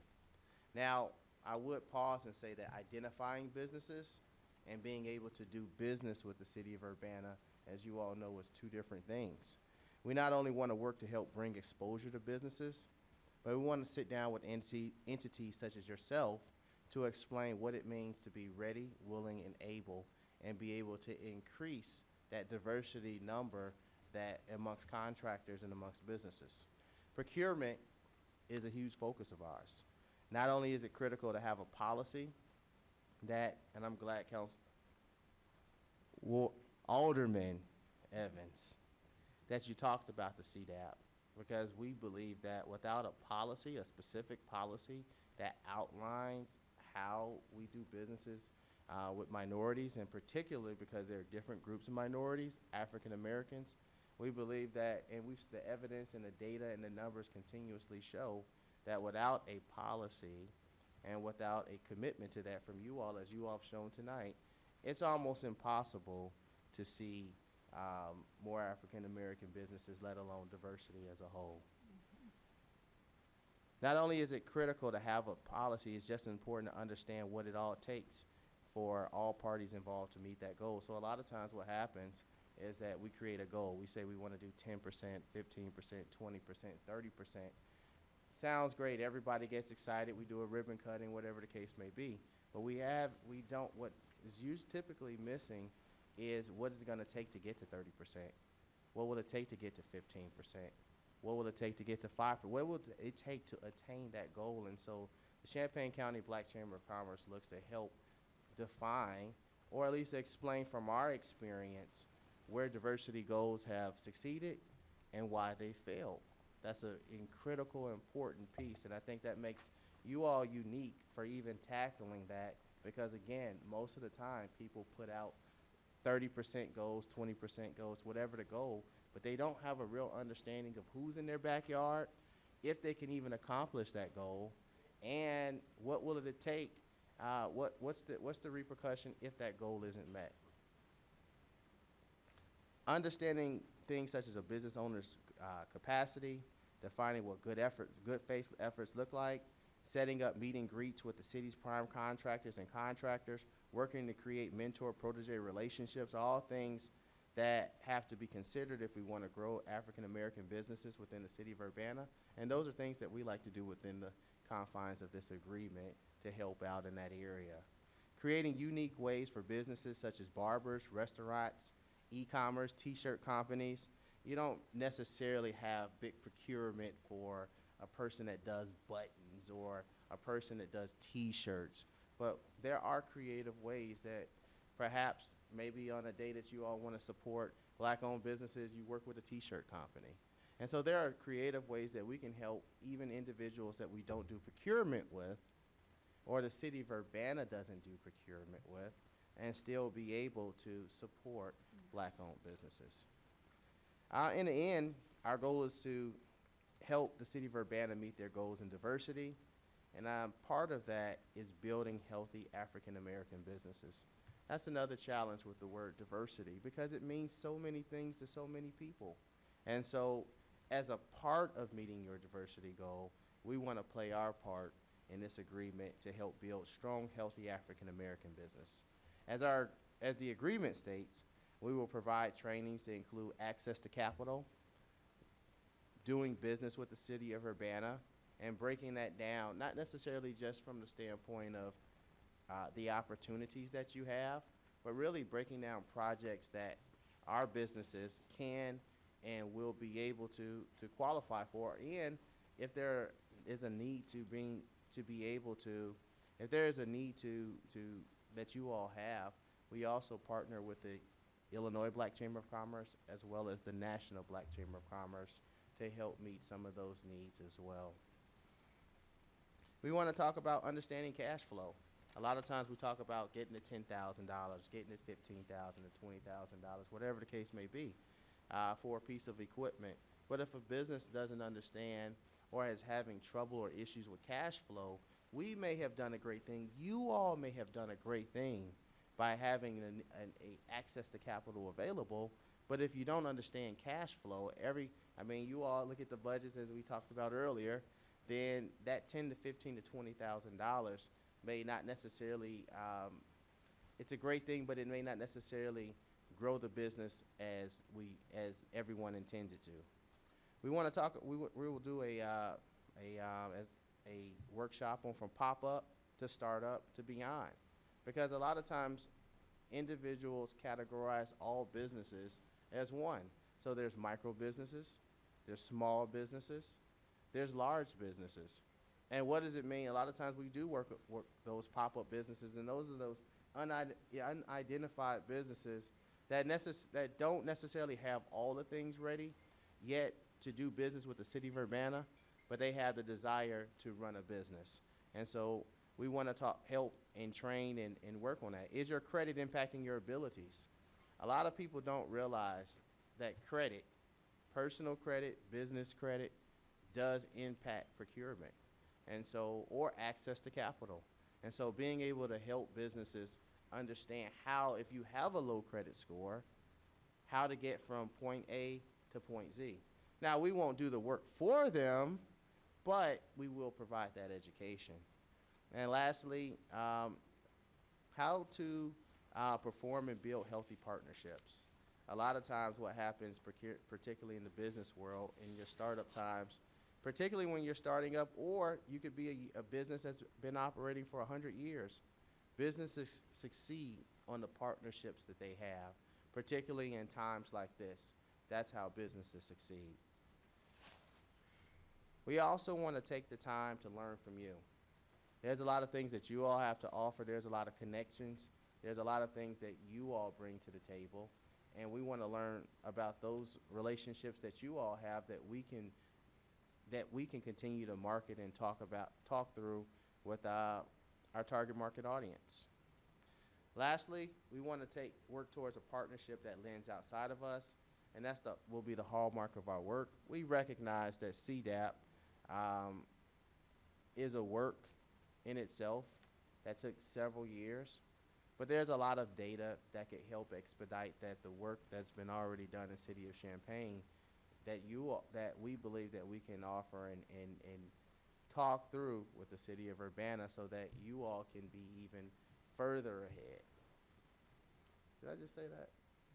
I said that on behalf of the Champaign County Black Chamber of Commerce.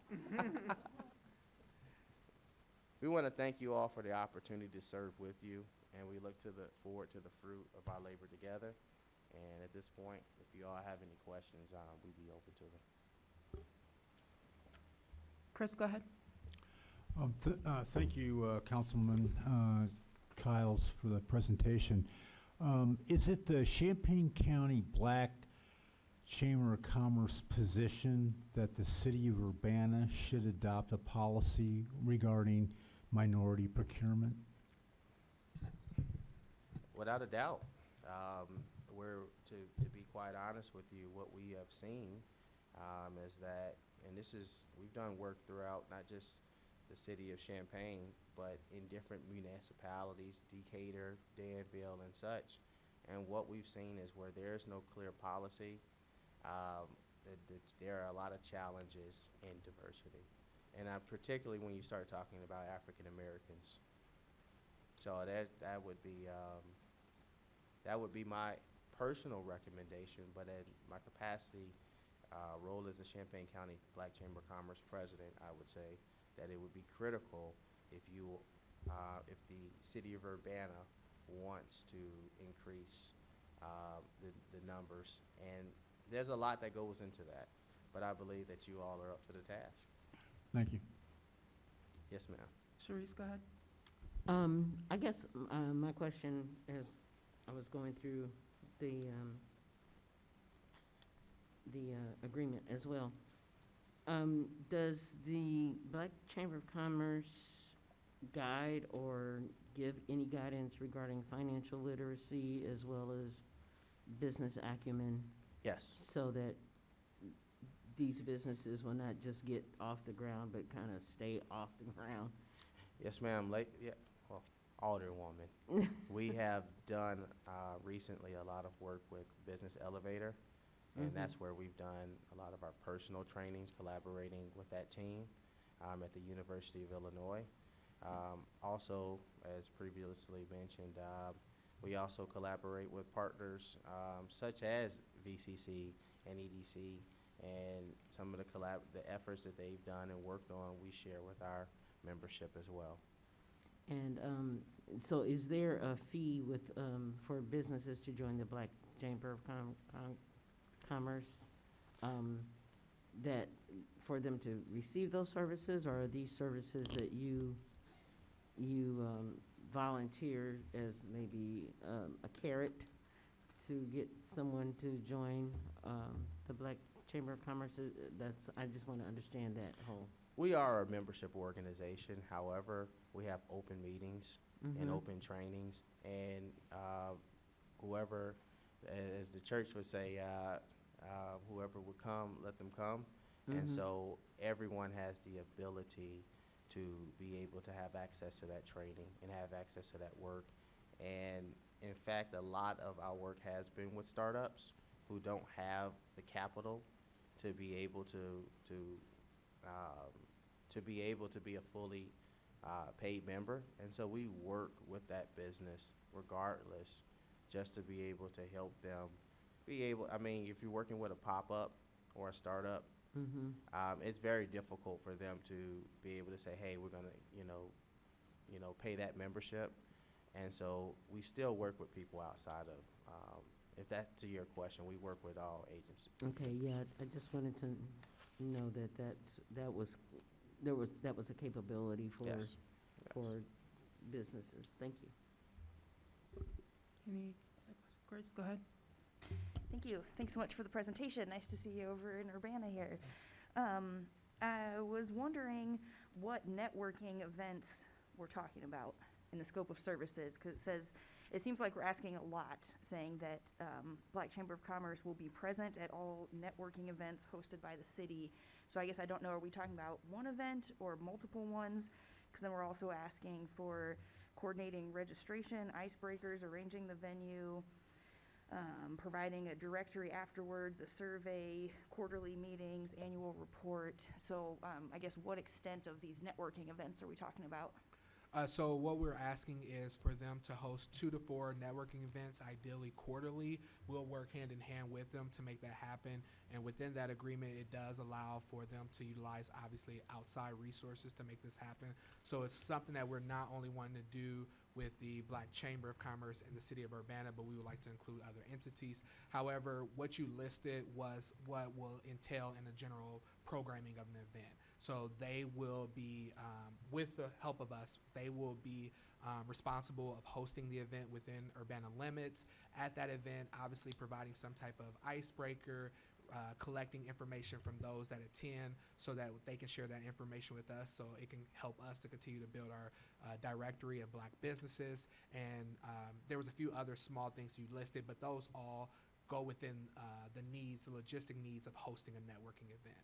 And then the final option is, it's an option for them depending on how we are able to work the budget of the $5,000, is to hopefully offer a Black Expo where all the participants and their members have an opportunity to show themselves to the Urbana community.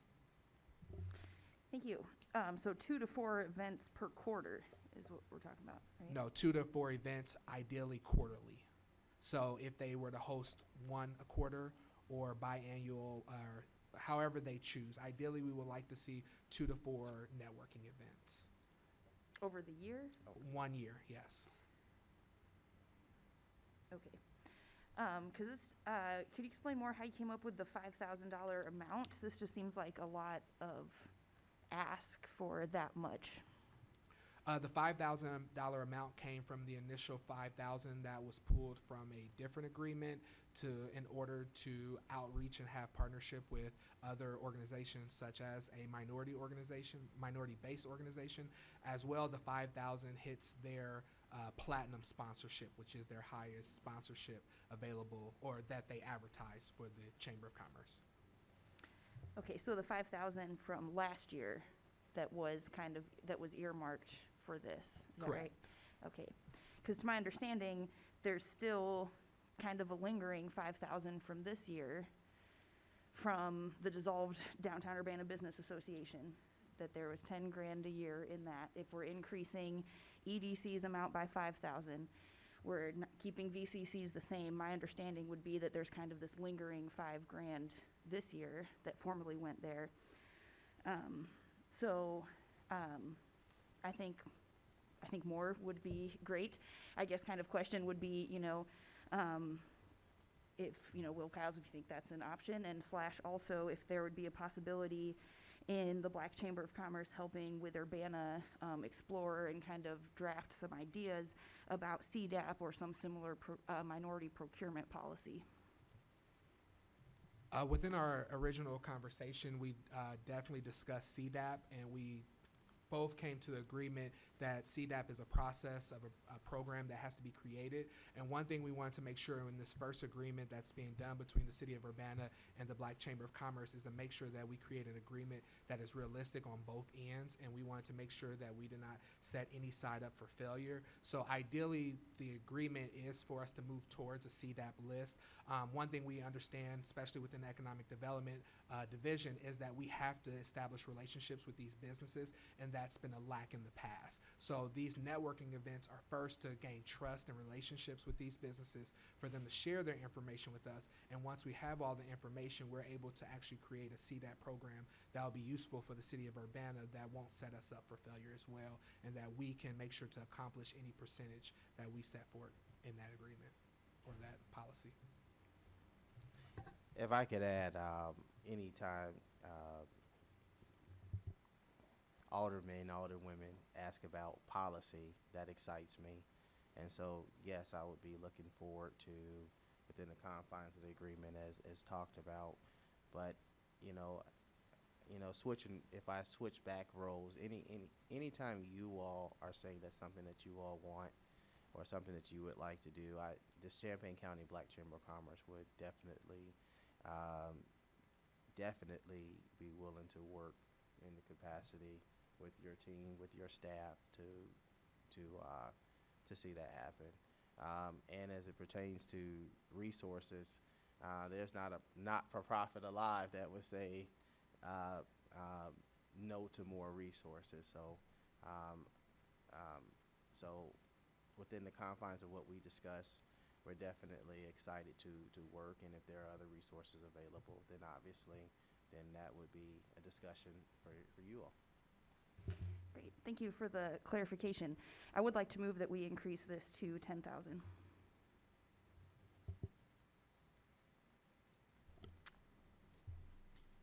Okay. I'll second. Okay, yes, all right. Well, it's an amendment. Yeah, so an amendment to the agreement that they get 10,000 instead of 5. Okay, but I did have a question before we, did you need to say something? I want to give staff a chance to respond.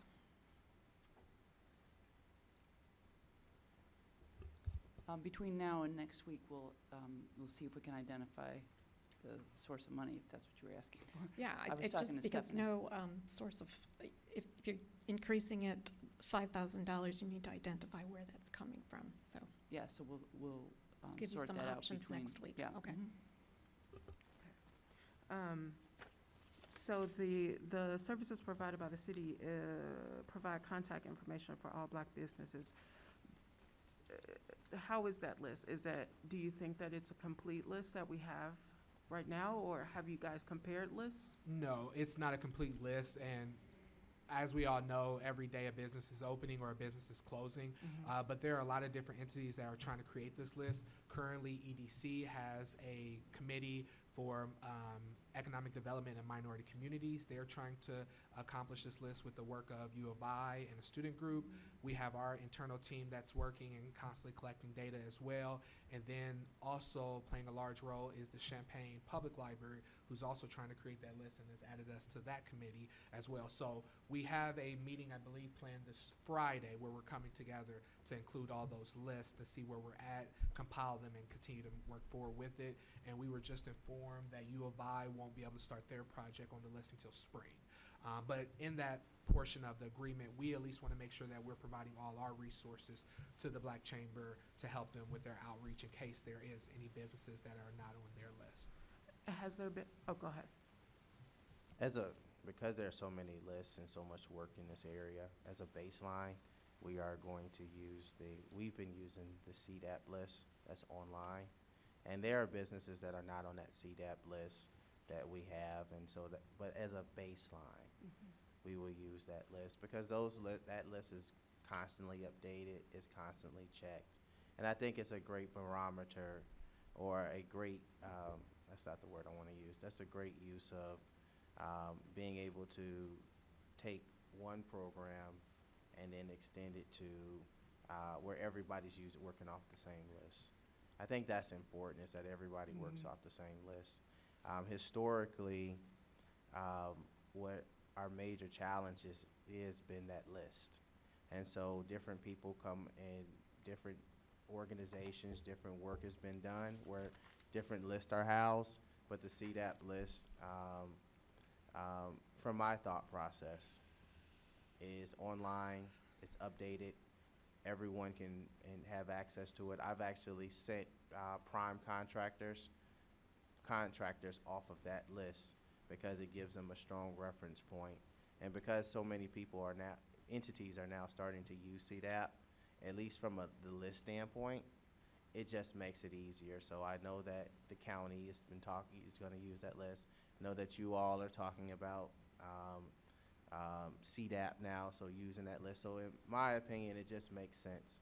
And if there are other businesses through other means of data collection, then we can use that as well. But I think it's important to have a baseline.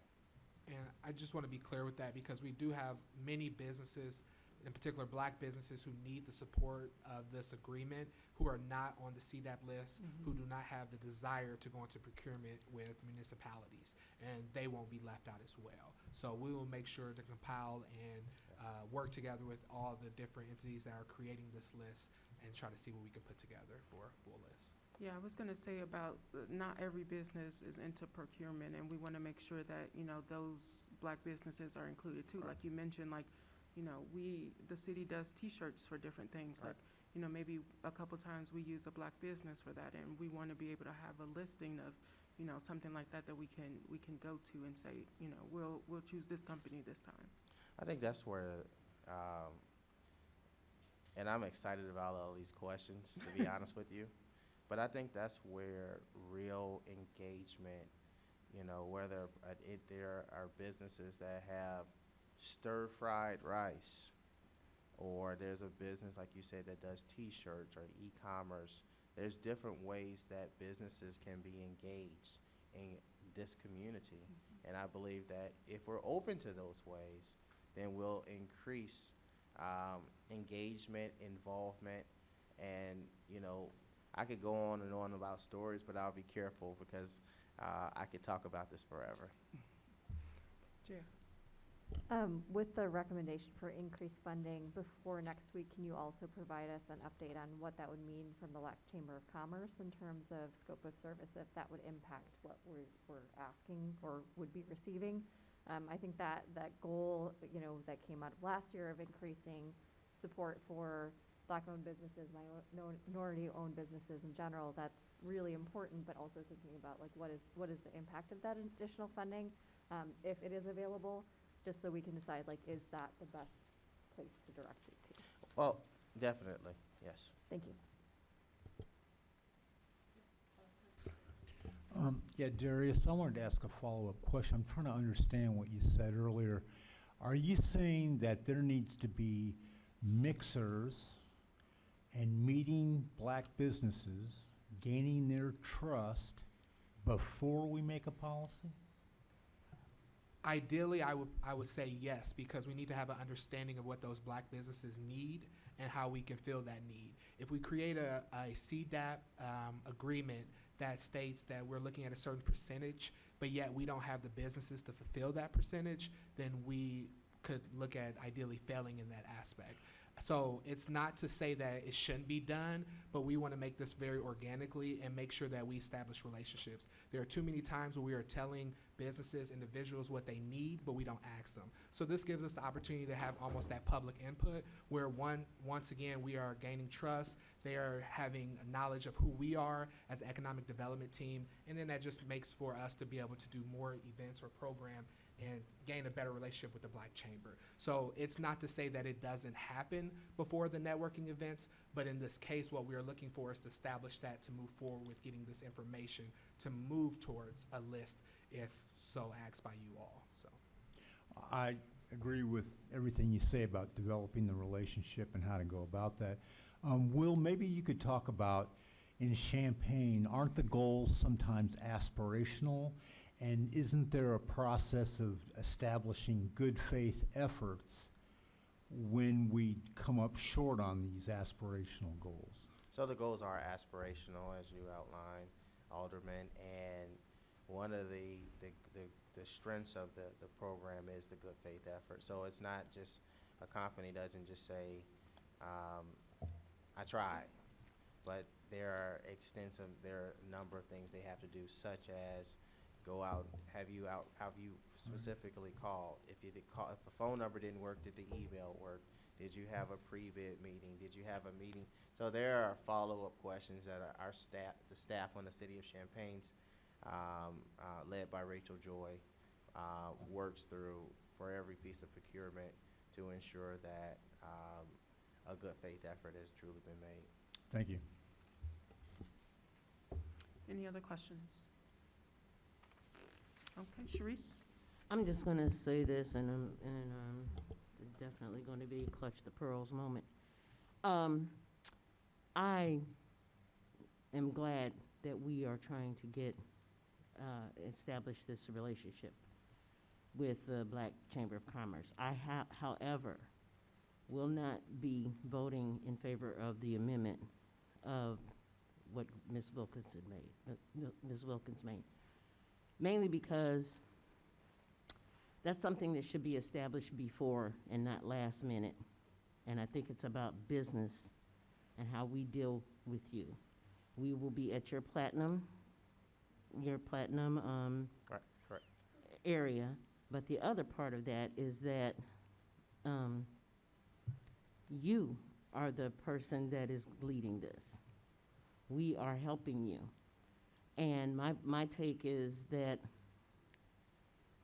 we do the Black Chamber of Commerce a disservice if we try to decide for them what it is, the resources that they need. They didn't ask for $10,000. They asked for $5,000. And I don't think that it's our place to just take over, especially when you and Darius have established a relationship and an agreement on how this should go. And it is for our benefit and your benefit for us to see. I don't want anybody to be set up to fail. And I don't want the city to be set up to fail if we cannot find $5,000 to give. And I don't want to set you guys up to be looking for that extra $5,000 and we're not able to get it, and then you have put things in place. This has happened before with other agreements that we've had. And I don't want to see that happen again. And I don't want to see it happen with you. So I'm giving my reason for my inability to actually support that amendment. Grace? Thank you. just want to share another discussion item on that, because I think that next step would be vote on the amendment first, right? So, I think that, as Will Kyle said, other funding is helpful for any nonprofit. Just the way I read this, I think to me, it looks like we're asking a lot more in this agreement with Black Chamber of Commerce. We're asking them to do a lot more for a lot less money than the other ones. So I think that this, for my opinion, kind of brings it on par with some of the other ones. As far as the money, like I said, I think it's theoretically, if you combine 5,000 last year, 5,000 this year, that was from Urbana Business Association, that hasn't gone anywhere else. I think the money's already kind of flagged there. I think a question of if we have $5,000 is not the question. I think we do. It's a matter of priority. Our ending general operating fund balance is $12.8 million, with 32% of reoccurring expenses, with our goal of being below 25% or above 25%. So, the general fund, sure, when we have all these other expenses for millions and tens of thousands of dollars, they come from somewhere. So I think to say that we don't have $5,000 is just not true. And so that's why I motioned for this, and I'm in support of $10,000 for Black Chamber of Commerce to kind of set a precedent to be on at least somewhat equal level with these other agreements that we have, and let alone that this hasn't been going on for years. So I think that we have some support to show now that we haven't in the past years. So I wasn't asked about this agreement until tonight, so this was my first opportunity to speak on it. So I think as far as it being too late, this is the soonest possible opportunity that I had. So I don't think that it's too late for me. I think this is the soonest possible time that I had. Back next week. Thank you. Gia? I think, just kind of to circle back, because my understanding is that this agreement, the discussion was for that $5,000 amount, right? And so the city said if we have 5,000 available, Black Chamber of Commerce said this is what we could provide. Is that correct? Correct. Okay. So I think that is important. I agree that this is a lot, right, for the Black Chamber of Commerce to offer for $5,000, but for me, I do still think it's important to understand what is the difference that would be offered between 5,000 and 10,000, because we have to be good stewards of the money that is, our responsibility. That's not to say that I don't support the idea of providing more to the Black Chamber of Commerce, but in order to be good stewards of taxpayer money, we have to understand what is the difference in terms of that investment. And I know that's a question that came up with these conversations last year of what are we getting that's more, related to the other two organizations that we've heard from tonight. So I think that same ask is important anytime we're hearing about an increase in funding for any organization that we are supporting, that we're thinking about what is that difference between, year to year if we're changing the funding amount. So for me, I will say I like the idea, but I need more information. I'm still trying to figure out how to vote on that recommendation for the amendment, to be perfectly honest, because I don't know what that extra $5,000 would get the city. And that's not anything against the Black Chamber of Commerce. Like, you've offered us an incredible proposal for a very reasonable rate, but I think as having that responsibility to our taxpayers, we have to understand what is that potential $5,000 additional investment mean for the city and for our residents as well. Any further discussion? Yes, or question? Sorry, one last question, because I agree. I definitely hear what Councilmember Colasetti saying about, the difference between that. I could see both ways. I think, the other businesses, it seems like they're kind of doing what they're doing, and including Urbana, and we're giving them a lot more money for that without asking a specific, what are we getting for this much? What are we getting for 5,000 more from last year? So I also want to keep it kind of fair expectations and things. I could see an argument for saying 10,000 for what is here. I also definitely understand saying what would be more, so it's not kind of perceived as a waste of money if there's not a benefit to the people of Urbana. My question here was on this last point of scope of services about hosting a Black Business Expo. I thought I heard you say, Darius, that was like hopefully depending on funding kind of thing. Is that right? Yeah, so So it says that they have an option of hosting. So within their 5,000, if they have funds that they're eligible to use towards a Black Expo, that's kind of a end-all be-all for the networking events to go towards, but it's not mandatory within their agreement. So that's why if there's an option. When we met and discussed this agreement, we wanted to make sure that, once again, it wasn't too strict, that it didn't allow for the chamber to have some wiggle room or for them not to succeed in the agreement. The first the first 6 points are all one thing. It's literally hosting an event, and when they host this event, they have to be there. That's the first thing. Number 2, we're just asking that they coordinate the agenda. They do the icebreaker. They're the MCs. The third is we're asking them to stay in the city of Urbana to do this. The fourth one, we're acknowledging that they can utilize outside resources. The fifth one is just providing a directory of who attended. Once again, we're just growing onto that business list. And then also we're asking them to provide those who attended a survey, just so we can get feedback on what they did. So ideally, the first 6 things are all based off of one network event. So.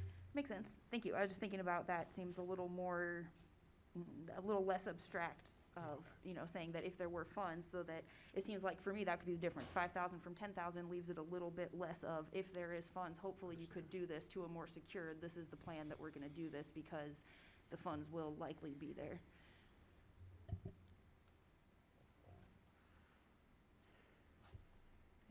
Anything Hey. else? James, did you have something? I do. First of all, I want to thank Darius for shepherding all of these proposals tonight. And I want to thank Mr. Kiles for crossing over Wright Street to come talk to us about this proposal. I'm supportive of this. I'm just trying to make sure I understand. The motion on the floor is still for the $5,000 proposal. Has it been amended? Yes, it's been amended for 10,000, but we have not yet voted on the amendment. We're still in the questions and discussion. I don't recall a vote being called on an amendment, so the motion was made with a different amount? Yes. Okay, I just wanted to clarify where things are. We're not at discussion yet, right? No, we were still in the technical Okay. question phase of, And I want to clarify, we don't have a proposal on how the second $5,000 would be spent yet. correct. Okay, thank you. Just want to make sure I understood where we were after a fairly long conversation. Yes. Well, it looks like we're going to vote on the amendment being a $10,000 contribution to the Champaign County Black Chamber of Commerce instead of $5,000. It was moved by Grace and seconded by Chris on that amendment. We'll take a roll call vote for that. Clerk? Well, can we have discussion on the amendment? Oh, yes, I'm sorry, yes, discussion. If there is any more discussion. Feels like we had a lot of discussion. I'm just going to say that I would be in support of investigating how the Black Chamber of Commerce could help us with developing our support and use of minority-owned businesses. And I think that additional money would go towards that. I'd rather not have that be part of tonight's motion because it does not come with a clear agreement. It does not give our staff, our very capable staff, the time to work with the Black Chamber of Commerce and Mr. Kyle to determine what's going to be there. And so I'm concerned about the amendment without substance underneath it. Thanks. Chair, can you take the chair? Chair recognizes Chandra. So I agree with Grace, like I see both sides of this. And to James's point, could this additional $5,000 maybe come later after we've sort of explored what more can be done or offered to the city by the chamber? And in addition, if you know, after a few networking events, a Black Expo is something that we want to do, maybe that $5,000 could then be moved towards that. So maybe it's not included in tonight's proposal, but maybe it's, you know, a budget amendment that can come later. Would you like the chair back? Yes, sure. Okay, Madam Chair. Yes, Sharice? I was just gonna say, that makes more sense. It's one of these things where this is a first-time agreement, and you want to build up. You don't start at the top and then say, oh, we're sorry, we may not be able to do that. We start at where we are, and we build up if that's possible. I don't see a problem with amending the agreement within the agreement. We amend stuff like that, we do that all the time. And I don't see a problem with doing that. But just spur of the moment, oops, I think it ought to be $10,000 instead of $5,000, because that's what I think it ought to be, is not a way to enter that type of agreement, not to me. Yeah. So I think that this makes sense to be having this discussion, right? We've had a lot of discussions about where do we want to invest. I think that this is, you know, a partnership that I'm really excited to see coming in front of us. But it's really important to me that we're able to provide clear guidance to the Black Chamber of Commerce in terms of the $5,000 that was suggested here tonight. I think we're going to have the opportunity for regular updates, and it very well may be that as we get partway or farther along through the fiscal year, we're seeing that there is that, you know, much of that $5,000 has already been expended, and we're not going to be able to do the Black Business Expo. Then I would like to see the Black Chamber of Commerce back here giving us a proposal for what would be needed to make that happen.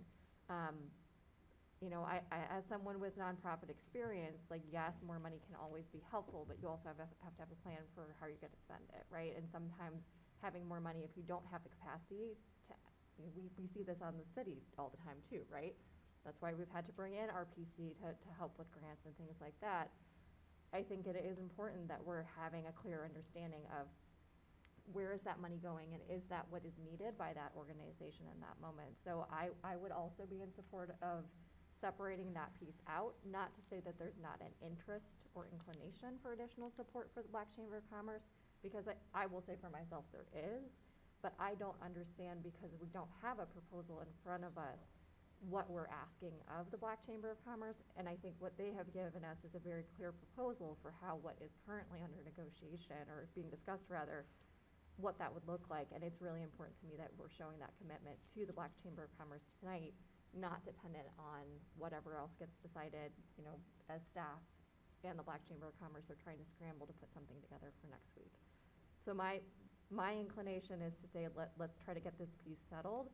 And also, yeah, that answer to Grace's question of what happened to that allocation that was set aside from last fiscal year, I would like that answer, because it very well might be that we do need to think about allocating that funding still, and it very well might be that the Black Chamber of Commerce is the appropriate place for it. But I think, to me, should be separate from this piece. So can I get a point of order here? If we call a vote and it fails, is there a main motion that we go back to? Yes. Is this just an amendment to change the amount? Yes, is the original motion hasn't even been spoken yet. This is just about, oh, it was, wait, no, she just only said the amendment. She just wanted to amend the budget. So there's no original motion to go back to. We would have to speak that motion. I'm concerned because I think we only have one motion on the floor and no amendment, right? She made the initial motion with Grace made the initial motion with the change of amount. Right, so, yeah. So if it, go on this, the whole thing fails? one second, James. Phyllis? No, it doesn't. The fact of the matter is that the motion for this resolution was not, no one made a motion to send it anywhere or to do anything with it. Grace's amendment to this motion was done without anything to say that there was something here that they needed to vote on. So if you go back and make your motion to approve or to send it to council and your second, then that still stands. It's just that Grace's amendment to the motion that hasn't been made is really moot. Okay. Okay, So so, would it be in order to move an amendment to Grace's motion to return it to 5,000? Grace should probably restate that motion after the main motion has been put on the floor. okay. So. Yes, we need a motion for this. All right, I would be happy to make a motion for approval, let me find the right one, for resolution number 2022-10-078R, resolution approving and authorizing the execution of an economic development agreement with Champaign County Black Chamber of Commerce for fiscal year 2022 to 2023 for the amount listed in our agenda, which is $5,000. Second. Okay, it's been moved by Jaya and seconded by Sharice. Sure, we can leave that on the regular agenda. Resolution number 2022-10-078R, resolution approving and authorizing the execution of an economic development agreement with Champaign County Black Chamber of Commerce for fiscal year 2022 to 23, onto council on the regular agenda. Is there any discussion? Grace? Still gonna go for a motion to amend for increasing the total amount to $10,000. I Second. think we have to vote on the first one, don't we? No, no. So it's been amended by Grace that resolution number 2022-10-078R be increased to $10,000 from $5,000 to the Black Chamber of Commerce. Do we do discussion on that? Is there a second? Yes, it was seconded by Chris. Okay, thank you. Yes, Grace? Thank you. Last little discussion on this. Last thing I'll say is I think that this is, for me, just kind of a matter of even fairness, not even equity.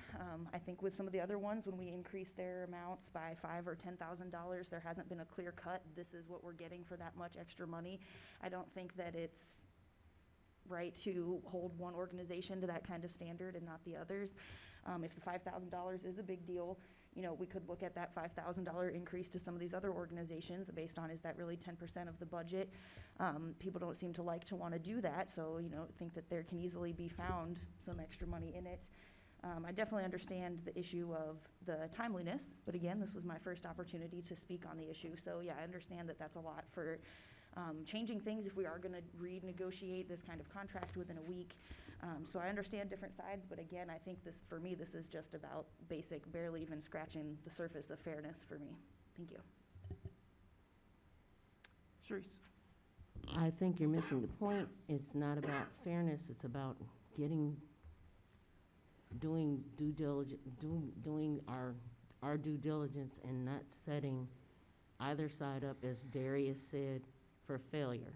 It's not, this is the amount that the Black Chamber of Commerce also agreed on. And so it's not about, it's not unfair. It is an agreement that they made as well. So there's no thing about fairness here. I would like to see how this particular agreement works out, and I'm hoping that it works well, and I think it will. And I would also like to be able to say that we can increase that amount because of what we see them having done. Just as increasing the amount because you weren't on council with any of the other BCC or the EDC amounts that we gave. They didn't start off at $15,000. It was one of these situations where we gave VCC a certain amount of money, and then we built up to the amount of money that they have, that we give them now. And it was the same thing with the EDC. They got a certain amount of money at first, and then we built up. And you know that because last year, you yourself took away $5,000 from both of those organizations. Okay, so it's not about that. It is just about, we're building a relationship right now. And it's not even about whether the city has the money, but we are building a relationship. And I think that when you start to build a relationship, that it's called the start for a reason. And it was no different with the other two organizations that you're discussing. So. And Sharice, to clarify, it wasn't Grace that decreased that money, it was the Urbana City Council. Well, it was voted on by the Urbana City Council, but she brought the amendment. But it wasn't solely. I'm just saying, she brought the amendment. Just to It wasn't clarify. that wasn't something we did not discuss that in the COW meeting. That was something that was brought up when we were to vote on it during the city council meeting. Jaya? So that's all I'm So, saying. I think in some ways, looking to last year is informative in that the amount of time it takes between the cow and city council, a lot can change, right? As we're reviewing, what is it that we think that is the benefit? Do we feel like that's the best use of taxpayer money? Is there another way that we can be making sure that we are advocating for the priorities of our city? And I think that this is a meaningful outcome of that conversation last year. And that doesn't take away from the incredible work that VCC or EDC does, right? It's a matter of allocating funds, but it has to be more than symbolic, right? I think, Black Chamber of Commerce, this is an incredible opportunity that we have you sitting here in front of us. I think what you are offering us is so meaningful. But I also want to be mindful of, this is one of the organizations we mentioned that might be a good place for us to invest some funding that's designed to foster, encourage additional growth of minority-owned businesses. And I think, to me, it's important that we do that in a way that's really thoughtful about what is a proper allocation, what is a proper allocation for each organization that we are funding, and not just do it in a way that's saying, this is what's in front of us, and so we're going to increase or decrease, right? I think looking at all of those pieces together is important, and I would say for myself, with the vote last year, not having clarity in terms of what is the additional benefit, especially as it relates to minority-owned businesses, did inform my decision, right, for my particular vote. Again, it's not to say that either VCC or EDC don't do incredible work fostering the development, the leadership, the work of minority-owned businesses in our community. But it was also about thinking about how do we prioritize organizations that are also led by folks of color, right? In the fact that we have this opportunity this year, I think this is a really good, important step. But to me, it's important that it's done in a way that is really thoughtful and not just symbolic of throwing money out there to say we're doing something. So I think if we're going to provide additional funding to the Black Chamber of Commerce, ECC, I'm getting all my acronyms messed up, Visit Champaign County or EDC, we do need to know what the impact of that is. So to me, I think it actually is consistent with what happened last year, and I think it's important that we have clarity in terms of any time we're increasing funding, what is the additional benefit? I think we've heard that from some other folks in terms of where that investment has gotten our city and what the impact is on our residents. And so if we're going to consider a similar increase in terms of that allocation, I would want to know more. And we don't have that information tonight because that was not what the proposal was request for. So to me, those are a few of the points that I've heard some concerns around, and I think getting that clarity, making sure that if that allocation was not spent from last fiscal year, we understand what happened to it and what resources might be available for potentially putting it towards maybe Black Chamber of Commerce, but if so, what is the impact of that, is still where I would stand. So I think that the proposal in front of us is really important to move forward, and so making sure that that happens in a way that is consistent with the information we have is where I would stand at this point. Okay, I think we're ready to vote on this amendment. Chandra? Yes. I do have something to add. I'm going to vote no on the amendment. But I'm gonna make that no vote with an invitation to Will to work with Darius to come back with a proposal for the additional $5,000 if this amendment should fail.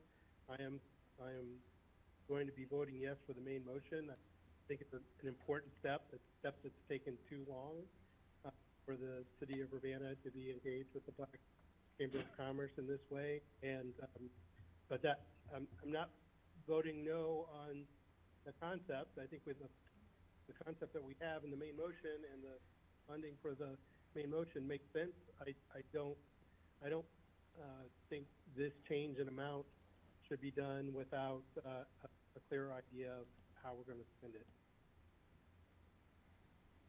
Okay. Is there any more discussion before we vote on this amendment? What are we voting on exactly? What is it's just the amendment, or? Yes, this is the amendment to increase the amount to the Black Chamber of Commerce from 5,000 to 10,000. And I believe we're ready for the roll call. Clerk. Mr. Evans? Yes. Ms. Hersey? No. Ms. Colacetti? No. Ms. Bishop? No.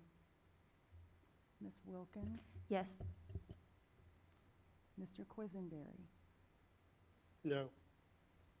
Okay, that amendment fails. We're back to the main motion of $5,000 to Champaign County Black Chamber of Commerce. Is there any discussion on the main motion? Yes, Gia. I would just also say I would like to see the Black Chamber of Commerce back here with a proposal, and would encourage staff to work on that, so we can revisit the other question. Agreed. Okay, this is a resolution, so all those in favor, say aye. Aye. All those opposed? Okay, that motion passes. Could I ask a point of clarification? Yes. Just on the comment that Jay had just made? Are you expecting them back here next week or just in due course? Thank you for that clarification.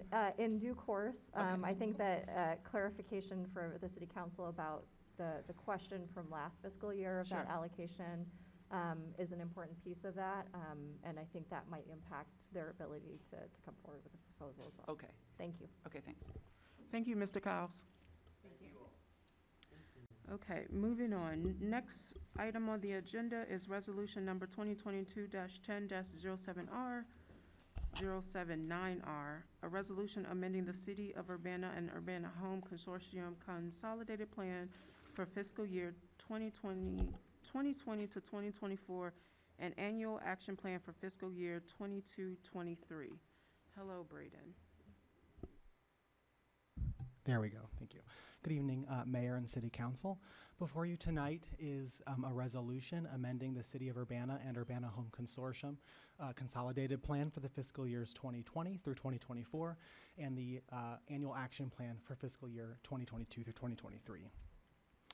This amendment will add capital improvement and fire station projects as eligible expense categories to the consolidated plan and the annual action plan.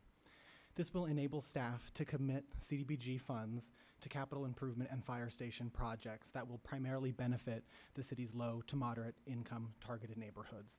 So just point of clarification, you'll remember the consolidated plan and the annual action plan guide funding under two of the city's federal entitlement programs from HUD. Again, the CDBG Community Development Block Grant Program and the Home Investment Partnership Program.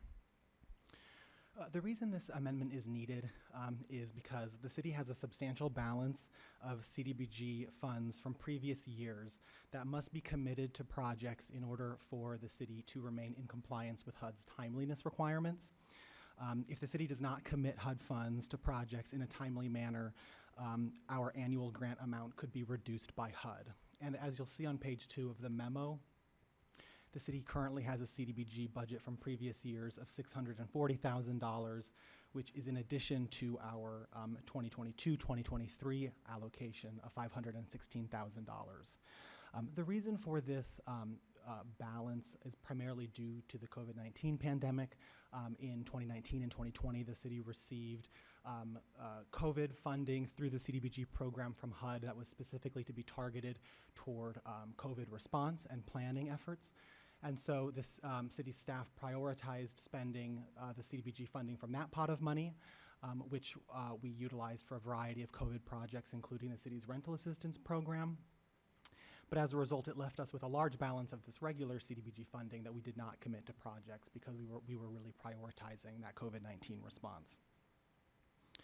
So again, this amendment will give city staff some additional flexibility to commit CDBG funds to a variety of different CIP projects, including different fire station activities. And as I stated earlier, these projects will all be targeted toward our low to moderate income neighborhoods, which is a requirement of the CDBG program through HUD. The city does have public participation guidelines for all of our HUD grants. Any amendment to the consolidated plan or the annual action plan does have to, there does have to be an opportunity for public input and comment. We held a public input before the regular meeting of the Community Development Commission last Tuesday, September 27th, here in City Council chambers. We did not receive any comment on this proposed amendment, but that was made available on our website, and it was noticed through the city clerk's office as well. So staff, along with the Community Development Commission, recommend forwarding this resolution to the consent agenda with a recommendation for approval. And I will answer any questions you have. Questions for Braden? Yes, Chris? What were the funds originally intended for?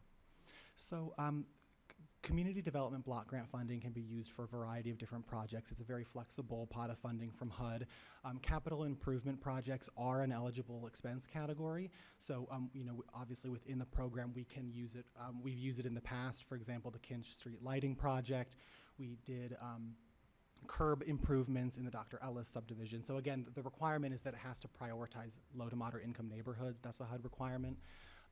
Other types of activities that are eligible under CDBG would be slum and blight clearance, a variety of public service programming. We've run down payment assistance programs through that as well. So again, it is a very flexible pot of funding. The only restriction is that we're unable to spend the funding on anything that's not specifically mentioned in our plan. So that's the reason for this amendment.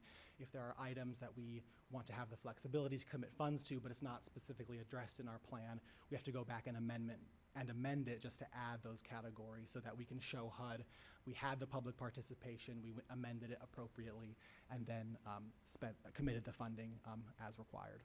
Could you explain how fire stations fit into all that? Absolutely. So again, that is also an eligible category. We're not committing funds to any specific projects at this time. This is really just to allow us some additional flexibility if projects do arise. Again, we know we have a large balance of money that we need to get committed, and there is kind of that timeliness aspect as well. So this is just to give staff flexibility in the event that there are projects that come up that could benefit specifically those low to moderate income neighborhoods. We would just have the flexibility to consider those agreements, put out an RFP or something like that, and then obviously any of those projects would come back to council for review and approval or alteration at a future date. Does the Dr. Ellis sewage remediation qualify as a low to moderate income expense? I do believe that neighborhood does qualify. So again, this isn't addressing a specific project, but as long as we're able to show that the benefit is primarily to that low to moderate income, and as long as the specifics of the project are eligible within the CDBG guidelines, it could potentially be eligible. So again, that's the reason for this amendment, is just in case something like that were to come up, we would have the ability to engage in a project like that. So we're not really committing the money to anything specific. Correct. We're just reserving it to have it to use later. We're just adding categories to our plan that says, you know, we can spend it on this, we can spend it on that. Because again, HUD does not allow us to commit funds if a expense type is not listed in our plan. So we're not reserving any funds, we're not allocating any funds, we're just saying we would like to have the additional flexibility in the future to potentially, to have these categories so that if a project comes up in a qualifying neighborhood, we could then say, hey, this is in our plan, this is consistent with our goals, we can show that to HUD, then we could potentially move forward with a project. Does that make sense? Thank you. Grace? Thank you. Could these be used for tenant-based rental assistance, these funds? No. Tenant-based rental assistance is a program through the Home Investment Partnership, which is the other grant. And we are in the process of developing an RFP for TBRA. CDBG is a little tricky because things like rental assistance or even down payment assistance come out of a public service cap. So HUD caps you at 15% that you can spend on public services. So it kind of limits us on what we can spend public service funds on. So currently we are spending we reserve public service funds for our youth services grant program that we've been operating, as well as our neighborhood cleanup day event, which we hold annually, and is an event that's reserved for low to moderate income census tracts, and hundreds of residents participate in that event. It's really a great community event. Yeah, things like that. So rental assistance, no, but again, because we have that home pot of money, we're really kind of using that for the rental assistance and then trying to make sure we can be strategic with kind of the more limited public service funding we have through CDBG. And so with the CDBG, because from the home plan as it stands now, all the money is allocated, right? Or it's planned, at least, right? So the plan that, so this 2022-2023 plan deals with this. If you look under fiscal impacts, that $516,000. So the plan deals specifically with that allocation that we got for this fiscal year. And there's no funds aren't committed to specific projects.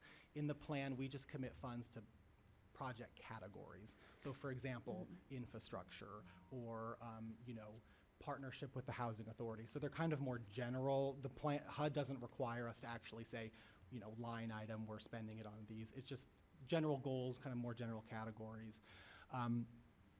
This amendment is more dealing with that balance that we had from previous years. Again, that $640,000 from previous fiscal years that was kind of put a little bit on the back burner during COVID because we had so much extra COVID funding.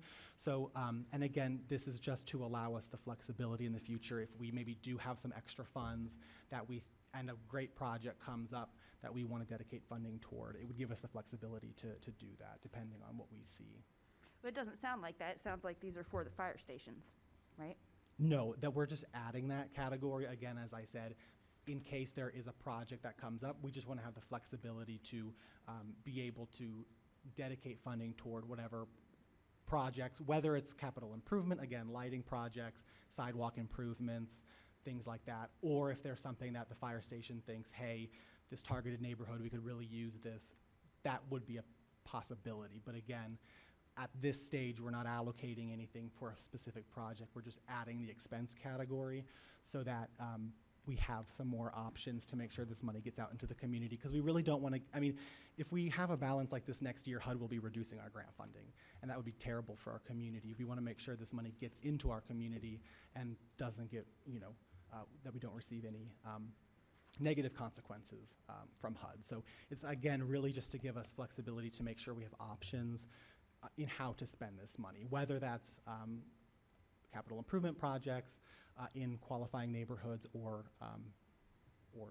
things like that. But you could also come with this proposal whenever there is a plan, right? We would have to have we would not be able to because we have to have it, HUD requires us to have it in our plan first before we engage in any sort of project identification. We're not able to commit funds until we have our plan amended to include those categories. So the answer to that question would be no. Okay.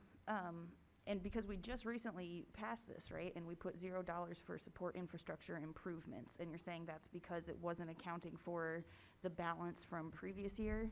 That's correct. And so if this were to pass, would that automatically give the authority, because it says to enable staff to dedicate these funds, Or would there be some other process for approval about what the specific cost is? There would, so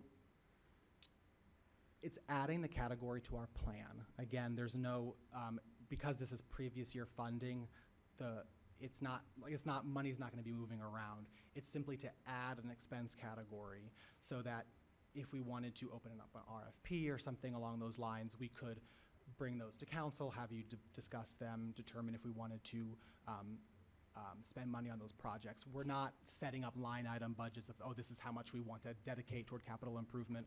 All we're saying at this early stage is just in the event that projects come down the pike that we think would really benefit low to moderate income neighborhoods, we could consider them, because currently we're unable to, because they're not listed in our plan as an eligible expense category. Okay, so I'm having a hard time piecing out, because there's very different stuff. Or, like if we're talking about for, sidewalks or sewer work or something in neighborhoods that need it versus building an extra fancy room on a fire station, those are very different things. And to me, and I feel like it's kind of vague in here. So are you saying that this is for the item, but then would CD staff have the authority to then say, we want to portion these funds to this thing, or is there a process for that? So just to clarify, building a fancy room onto the fire station would be ineligible. We're not allowed to use CDBG funds for those purposes. Again, the benefit really has to be, we'll get in trouble from HUD if we are not able to very clearly demonstrate this is benefiting a low to moderate income neighborhood. So just to kind of clarify that point, this will follow the same process that we use for any other sort of CDBG or home projects. If there is an agreement that we want to enter into or a project that we're interested in, there would be a formal process that would have to come before council for review, for a vote. So this would definitely not be the last time you hear about this. There would be that formal process for any sort of expense that we do for any other CDBG or home project that we spend money on. I'm confused about what you're saying about the fire stations. So you're saying a new fancy room's not eligible, but fire station activities is eligible? Yeah, so that would, again, I can send you, HUD has a very, very detailed list of the specific types of things that are eligible, and I can certainly provide that to you. We're not able to improve the city building with CDBG funds. Things like that are not eligible. Again, it's for the benefit of that neighborhood, and you really have to tie what you're doing to that census tract, to the neighborhood and what the needs are. And you have to show in your plan that you've done the sort of the public outreach, that you've gotten feedback on what the need is. You have to demonstrate that there is a need, and then you can kind of determine what projects you want to engage in and what funding amount you want to give toward it, which again, council would be involved with as well. It's not, we wouldn't just do that ourselves. All of that has to be approved as well. So this is just kind of the preliminary stage of adding the budget category, so that in the future we could potentially pursue projects that we feel are within the CDBG guidelines and benefit the community that we're tasked with serving with those funds. Okay, and if you could just clarify one more time. You said that we couldn't, once you have some expense that we would want to spend these funds on later, we couldn't make this change and then do it? Correct. The plan has to be amended first. So again, the plan, both of these plans are us saying to HUD, this is the funding we have, these are the needs in our community, and this is how we think, kind of in broad terms, how we want to strategize to spend that money. And it happens sometimes, especially with the consolidated plan, because it's a 5-year period. Oftentimes, this plan was developed in 2020. Well, now in 2022, maybe another need came up that we didn't identify originally in 2020.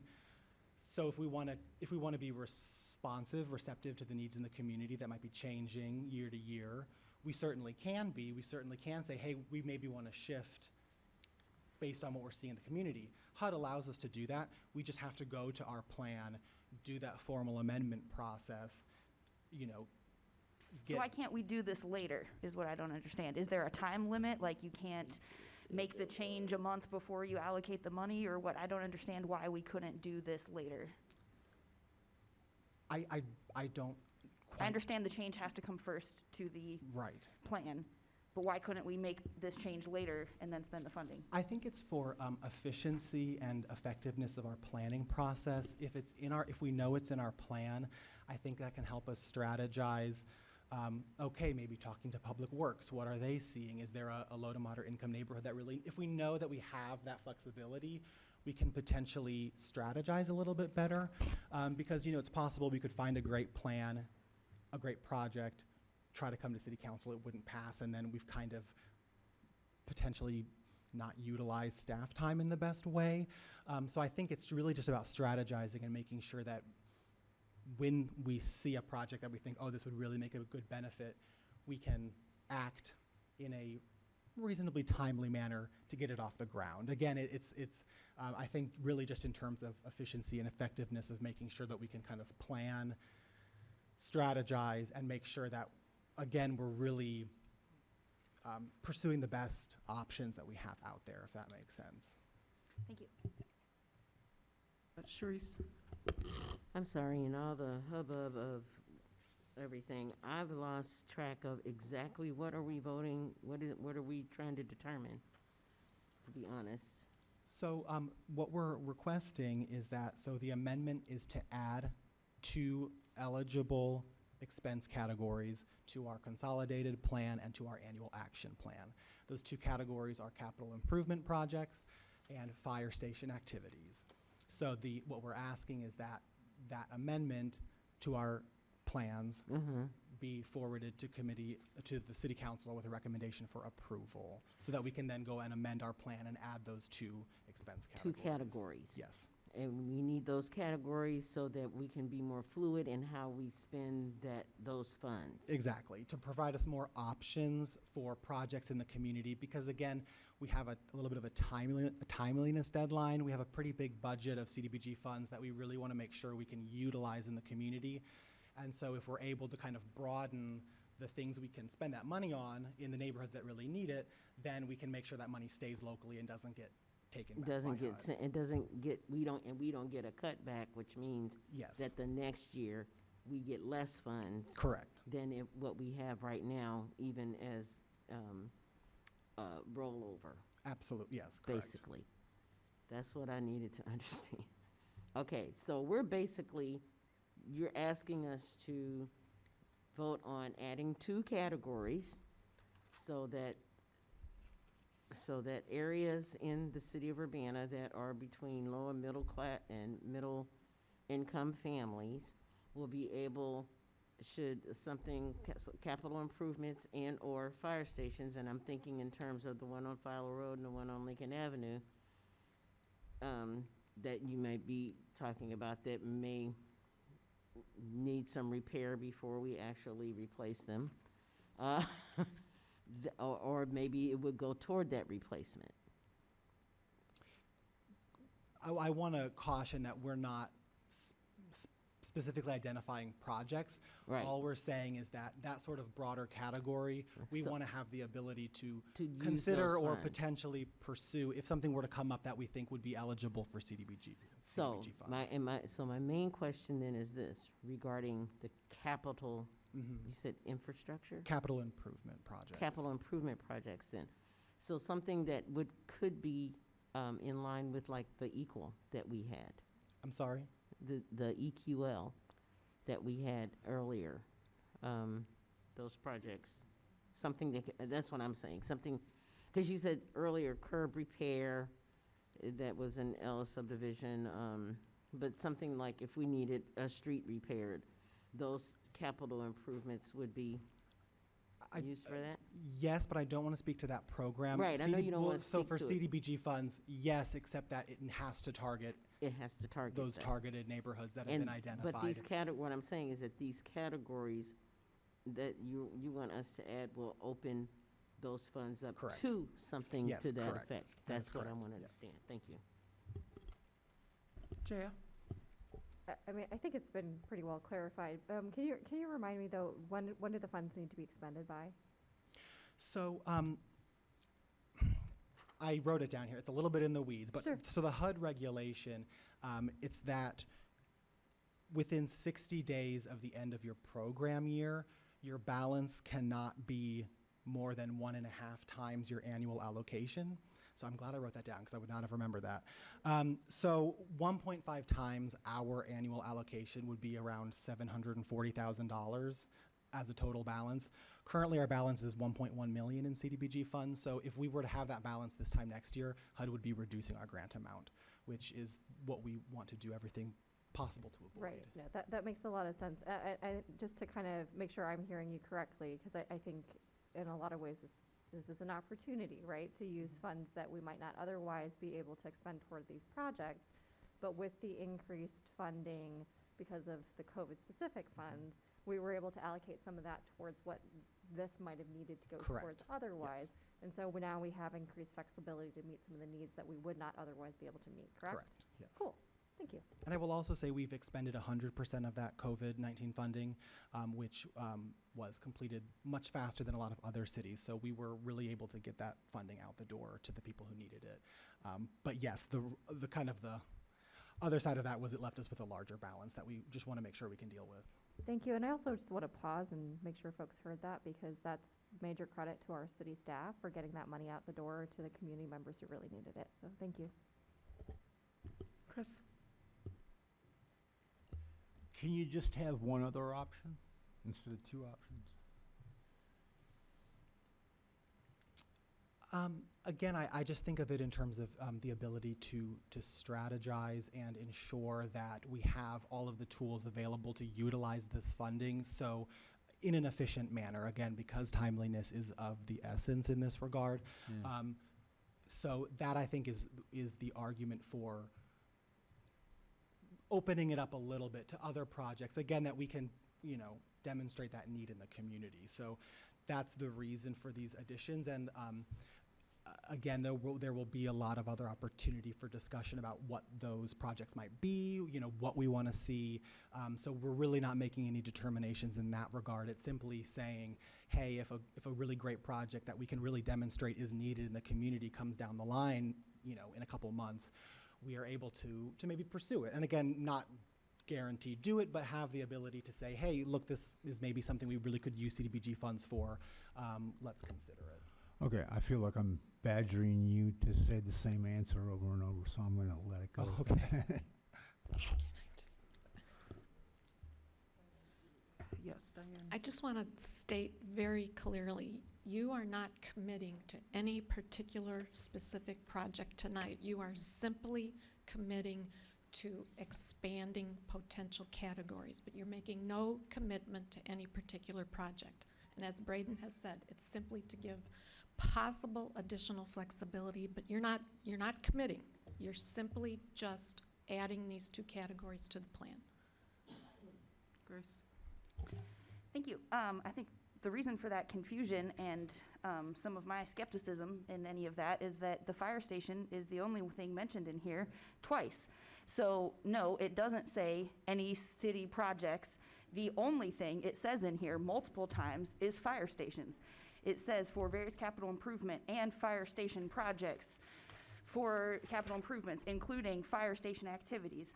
So, I mean, that to me, right off the bat, my initial reaction is absolutely not. That doesn't make any sense for me to, I think, to take this HUD money for housing, for community investment, and put it in for fire station activities, which I don't even know what that means or why we would do that. So I think that's the reason why. And if it's not for fire stations, don't write in here twice that it's for fire stations. I think that I'm also confused on here about what is the amendment. The resolution just says the attached here to and incorporated here in reference, but all we have is a memo. What's the attachment? So I don't even understand what these two categories are. I don't understand concretely what is the ask. And my other question, unless, did you want to respond to any of those? Oh, you can. Or the ask of the resolution, is there more to this? Like, am I missing a page or? No, you're not. The resolution is to amend our consolidated plan and our annual action plan to add those two categories. And I'd apologize if you're confused by the memo. So capital improvement it encompasses many different types of projects. So like I mentioned, and we've done a lot of capital improvement projects in the past with our CDBG funds. So lighting, a Kin Street lighting project, curb improvements, sidewalk improvements. And when we do public input, we receive a lot of public input from neighborhoods saying, look, we don't have any sidewalks, our curbs are cruddy, we have no street lights. So we know that's a need, and we want to be able to be receptive when we hear that, when we do that public outreach and we hear people say, hey, look, I don't have street lights in my neighborhood. We want to be receptive to that and be able to expend that funding. So that is, there are specific, within the capital improvement kind of umbrella. And then also, we're not, as the mayor mentioned, no funding is actually moving anywhere. We're not allocating funds to, the fire station. We're simply saying, in the event that there is funding that we could use to benefit fire service in a low to moderate income neighborhood, that would be one of many potential options. So I hope that clarifies. So what are the two categories we're adding? I don't understand that even. Capital improvement projects and fire station activities. So fire station activities is going to be a category under CDBG stuff is what Yes, the that's amendment correct. is asking. Yes. So it is fire stations. That is its own separate category, right? Capital improvements and fire stations are the two things that we want to add. right? Yes. But apparently it's not selected for any particular project, That's correct. even though it's fire station projects is the category, right? I think that fire station activities, first of all, would have to fall within HUD's CDBG guidelines, so it would have to be a specific type of fire station activity project. But that could encompass, again, like capital improvement being sort of a variety of different types of capital improvement projects in the community. Fire station activities could likewise encompass a variety of different types of projects that, again, are tied to really benefiting the community, the neighborhood that they're serving, if that makes sense. Could you give an example specifically? Like, you're almost there. Like, what is a fire I station don't activity? quite know. that would Perhaps fall Sheila in the could answer that, HUD? because I don't quite understand what you would like me to say. I just Sheila think like explain that. a specific example would help us understand what kind of fire station activity would fall in the HUD category. Sure. I'll give you a recent example with the COVID money. For the fire stations that service our low-mod areas, we bought equipment so that they could do medical treatment in the field and not send people to the hospital, so that they were able to treat people and send them back home to keep them safe during the pandemic. So that's one example of what we've done. I know when I worked in another community not far away, when they built a fire station, they built a community room. So it was a tornado shelter in case there was a tornado, that the neighborhood, which was near a trailer park, had the opportunity to go have safe reference. So there's a wide variety of things. We just don't have anything identified. But the one piece we've got to all keep in mind is these funds have to be committed and spent quickly, or we're going to lose money. So we're working behind the scenes, trying to be creative. If these are categories that we want to add and can spend the money quickly, then we have the opportunity. But to put this off, it's at least a 45-day process to do this public input process, and then we've got to do an RFP, and now we're up against that expenditure deadline and we haven't spent the money. So adding it doesn't commit money, it just adds the flexibility. Gotcha. Okay. Chris? Okay, Sheila, let me cut to the chase here. We want that money to go to the poor, okay? We want that money to serve low to moderate areas. Okay. Low to moderate households, or low to moderate clientele. Those are the three categories that we have to address. What does moderate mean? Right now, I think a four-person household has to make less than $78,000 a year. But what we really go by is the census tract. So if, like King Park neighborhood, Dr. Ellis, more than 51% of the people in that neighborhood have to be below that number, and that's what we go by. Okay. I guess we do want that money to go to low to moderate neighborhoods. What we don't want it to go to is to the fire station, because we don't see that connection there. And I can't believe that we don't have projects out there that we can get rid of this money quick. People have been waiting for help. So what's the delay, and how can we speed things up? Well, you have two staff. Okay. You're looking at the staff. Okay. And we've had, you know, an extra $670,000 dumped in the community that we focused on getting out to those in the most need during the pandemic. Yes, Grace. So if this weren't to pass tonight, what would be done with those remaining funds? Do you think that we wouldn't be able to spend them and they would get absorbed, or there would be some other ways that we could spend them on other things that we already have categories for? I'm sorry. Can you repeat that, Grace? Yes, yeah, and I think your mic might be off again. The question was, what if this weren't to pass tonight? What would happen with those remaining funds? Do you think that they would be just absorbed back by HUD and have less, or would we be able to get these out with our existing categories? I don't think we have the ability to get it out with our existing categories, and that's why we're looking at trying to provide some flexibility. We have a lot of money. We got a warning letter this year. If we don't have this money spent, and it's not just committed to a project, we have to spend it. By the time they do that timeliness test, then there'll be a clawback, and we don't want that. We don't want to lose the money. Okay, and I still feel like I'm missing something. Like, how does there say there's an attachment in the resolution and there's no attachment? Is that like an updated entire plan that just wasn't included? Like, you're saying these categories, which I'm having a hard time understanding / feeling deceived about capital improvements and fire station projects, but like, what does that mean? Like, looking at the plan, the categories have a description, they have a little bit more to them. It just seems like this is missing stuff, missing substance to it. I will refer that question to Sheila. I guess that's not a question, I guess, but just, I guess, am I missing Well, something? Is there more? Is this typically how it would be Yeah, I done? don't know, Grace. I'll look at the attachment, and if there is any changes to the way the resolution is written, then we will bring that to council at next week's meeting so that you can see what it says. That would be great. And my thing being that there is no attachment, the way I see it. There's the memo and the resolution that reference an attachment. I'll just read through it and see what it requires, and if it requires an attachment, we'll attach it, so for you guys to review. Thank you. Jaya. Just, reiterating that we'll have a chance to vote on anything where this would be allocated. I'm happy to make a recommendation. I just had a question. So I thought we could use this money, or this money would be used for like improving existing houses, like, is that in the blight category that's not eligible? I just think that, like, couldn't we? There's a lot of flexibility of what we can use it for, but given the ability of your existing staff, we just don't have the capacity. Okay. And so we've done a variety of programs in the past with the funding, but we were a staff of 6 and 7, and now you have us. So we're, with this commitment deadline kind of hanging over our head and our fear that Urbana's going to lose money, we're trying to think of creative ways to spend a lot of money in a very short period of time.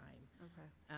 And so opening it up to capital improvement projects allows that flexibility. Okay, I mean, I could see this money tackling more equal projects, like, and not even Absolutely. adding fire And stations. we have looked at that. We've looked at the submissions, and except Braden's not involved in the equal conversation, so sorry about that. But we have looked at that and looked at see which projects were recommended in certain areas, and if we can, we will spend these funds there. But we can't do it until this amendment is passed.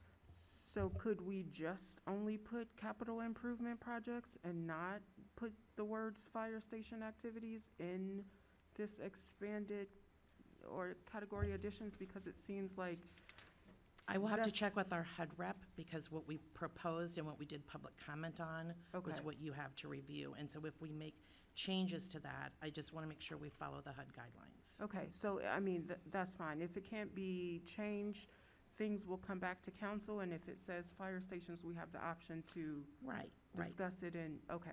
And there may be things that Yeah. none of us even think about that might be needed in a fire station Mhm. to serve the low mod area. Gotcha. I'm not a fire department expert by any means, but knowing that's on the horizon, we just wanted to offer that category up as a flexibility if we need it. Okay, thank you. And Jay, you were gonna make a motion? Oh, I'm sorry, go, Grace, you have another question? Lost my question, it's back. Talking about staffing in your office, are there vacancies that we're trying to fill in Yes. community development? Okay. Yes. Okay, great, yes, because when I see some of the administrative costs with like a grant that says like $50,000 in administrative costs, it seems like, like that could be, a person for a year to do this, so it seems like it's a matter of, It depends on which grant you're talking about. But yes, we have vacancies and that we're working on filling. okay, so not a matter of positions, just hiring at this point? Thank you. Go ahead, Jaya. All right, I would make a motion to recommend resolution number 2022-10-079R, resolution amending the City of Urbana and Urbana Home Consortium Consolidated Plan for the fiscal year 2020 to 2024 and annual action plan for fiscal year 2022-2023, with a recommendation for approval on the consent agenda? Huh? Regular? All right, we'll stick with regular. On to City Council.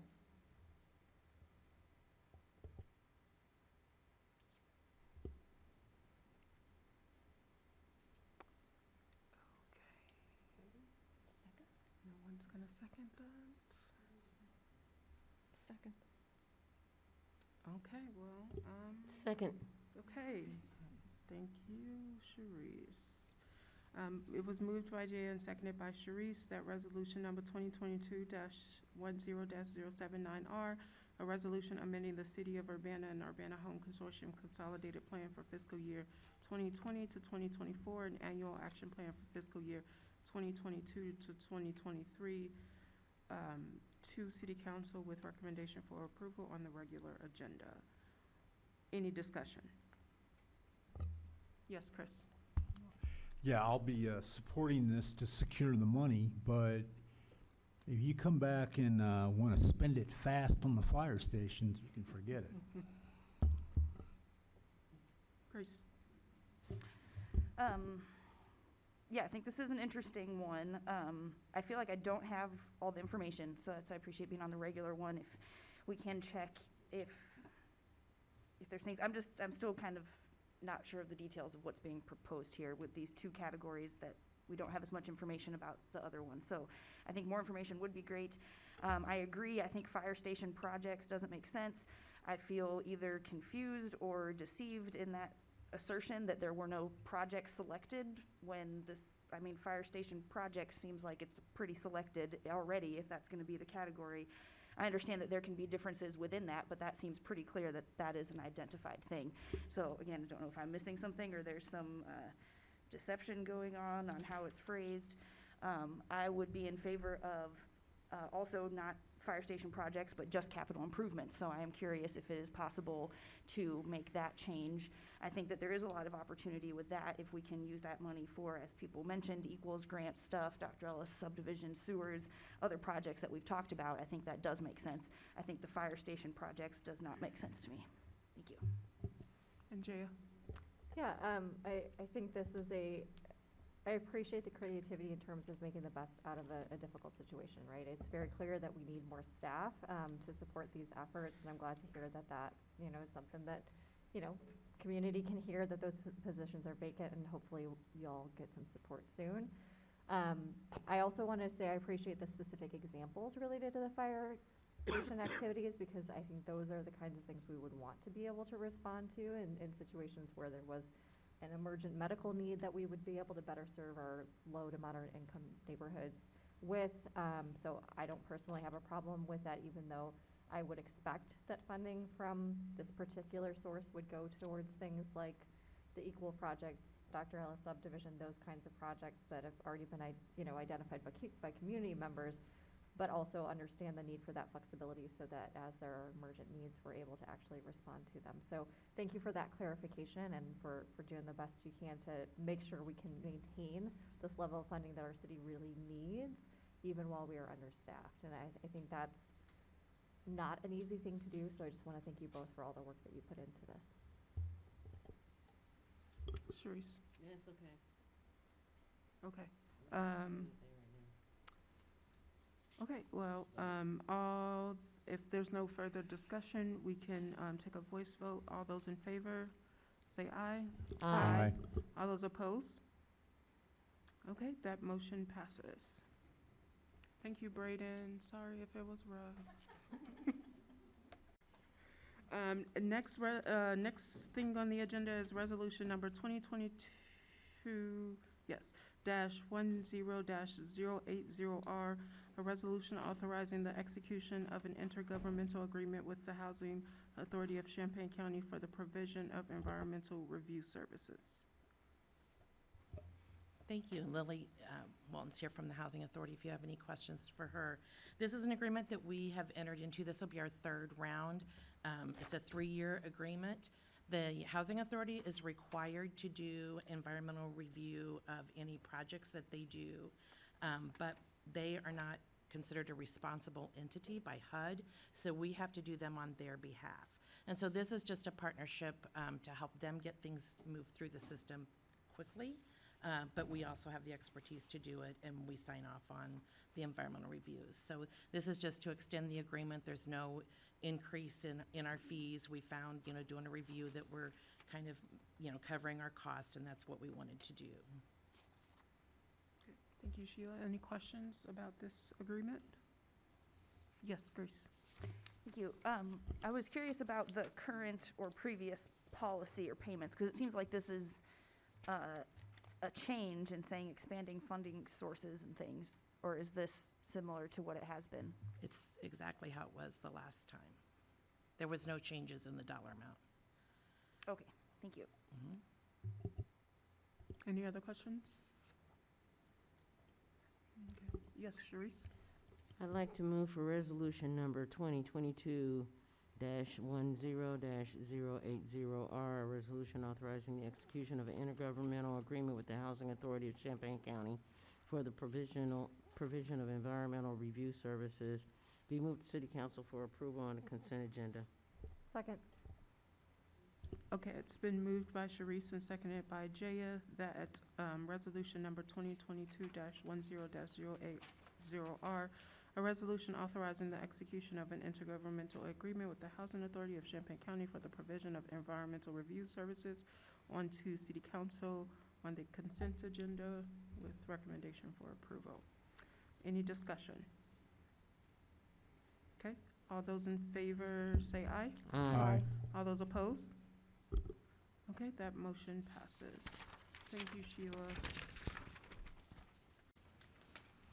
Okay, and the last resolution, resolution number 2022-10-081R, a resolution authorizing the execution of an intergovernmental agreement with the Housing Authority of Champaign County regarding redevelopment of Learman and Washington Avenue sites. Sharice? Yes. Yes, I'd like to take 2 minutes just to address some of the misunderstandings that were stated during public input before we get into the discussion, because I think you all need to be operating with the facts, and there has been a lot of misunderstanding in the community. So for one thing, I want folks to know that the City of Urbana fully intended to renew the lease with the Learman Neighborhood Action Committee for the garden to operate this year. We have supported the garden strongly for 10 years. We've provided the city the land at $1 a year. We're required to charge rent for any land that we have. We provided 2 water spigots there. The Landscape Recycling Center provided mulch. Many of us, including myself and several other city council members from the previous council, spent hundreds of hours building that garden, and we volunteered on a weekly basis for years there. I also helped personally draft the articles of incorporation when LNAC incorporated as a 501c3 corporation. So I have personally invested a great deal of time and energy and love into that garden, and it pains me to hear so much misunderstanding circulating. So number one, fully supported the garden being there this year.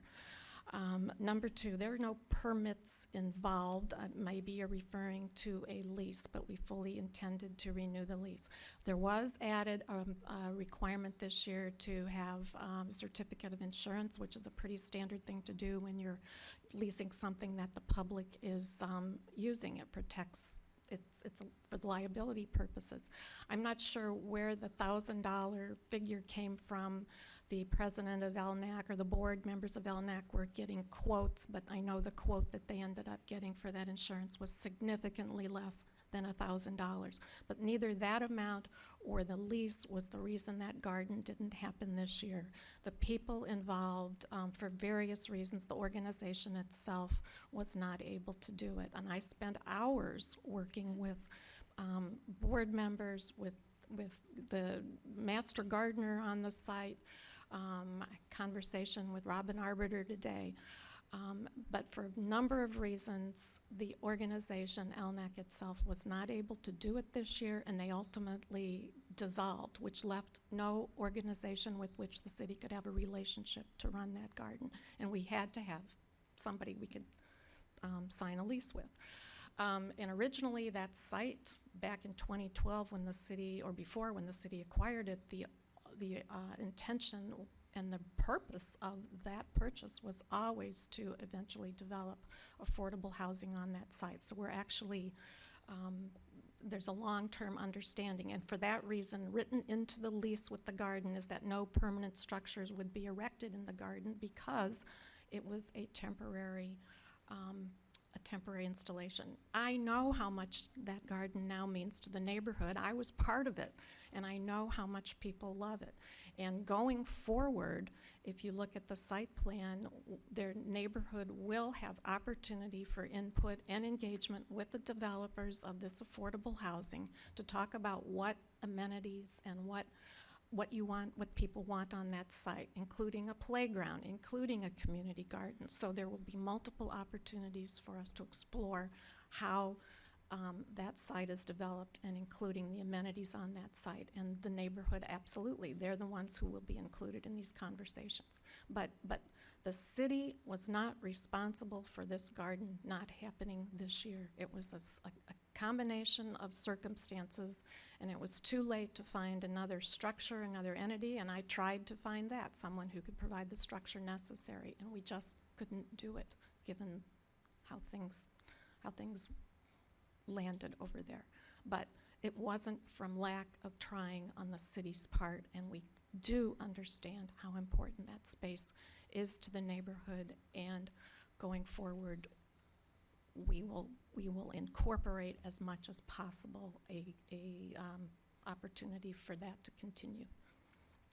But I just don't want this misunderstanding to continue.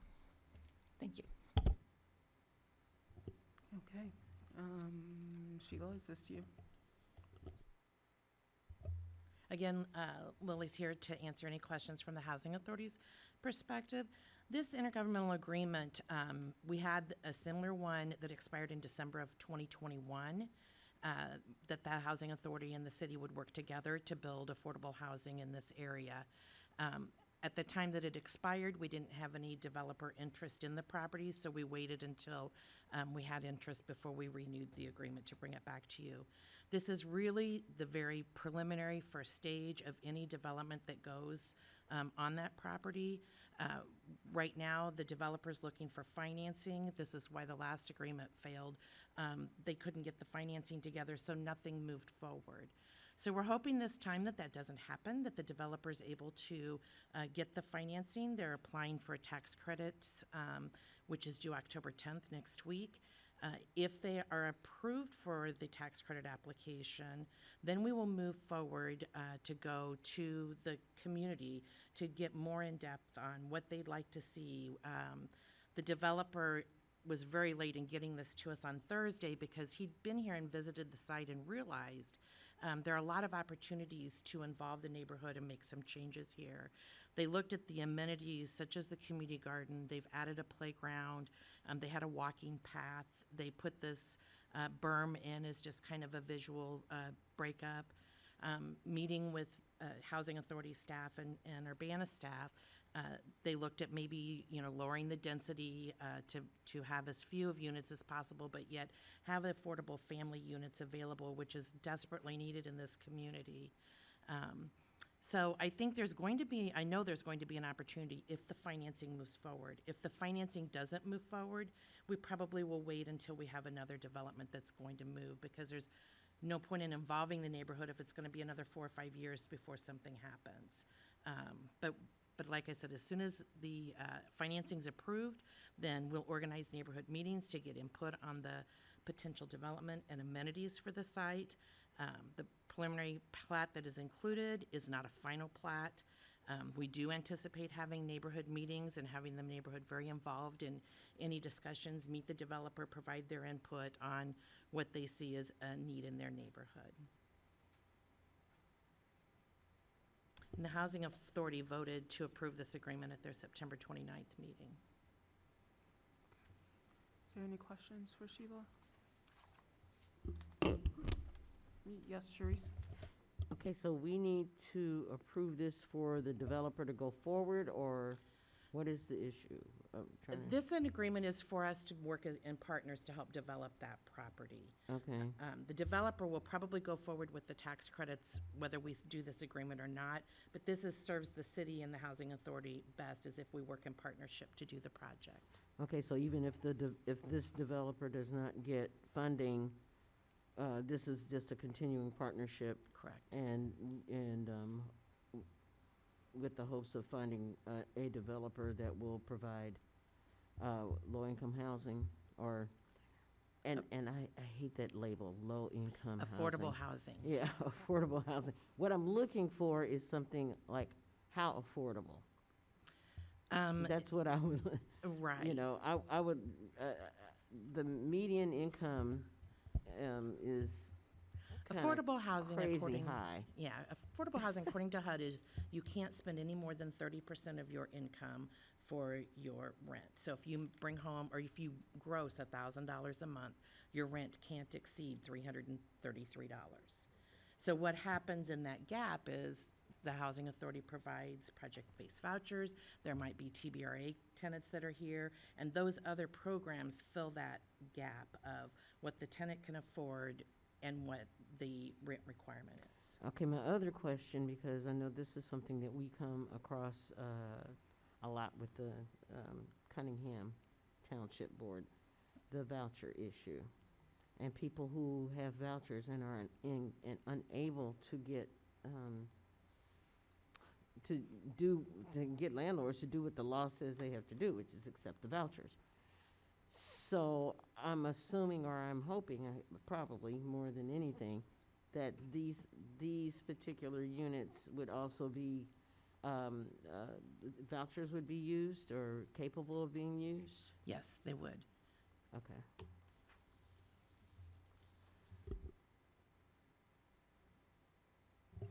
Thank you. So,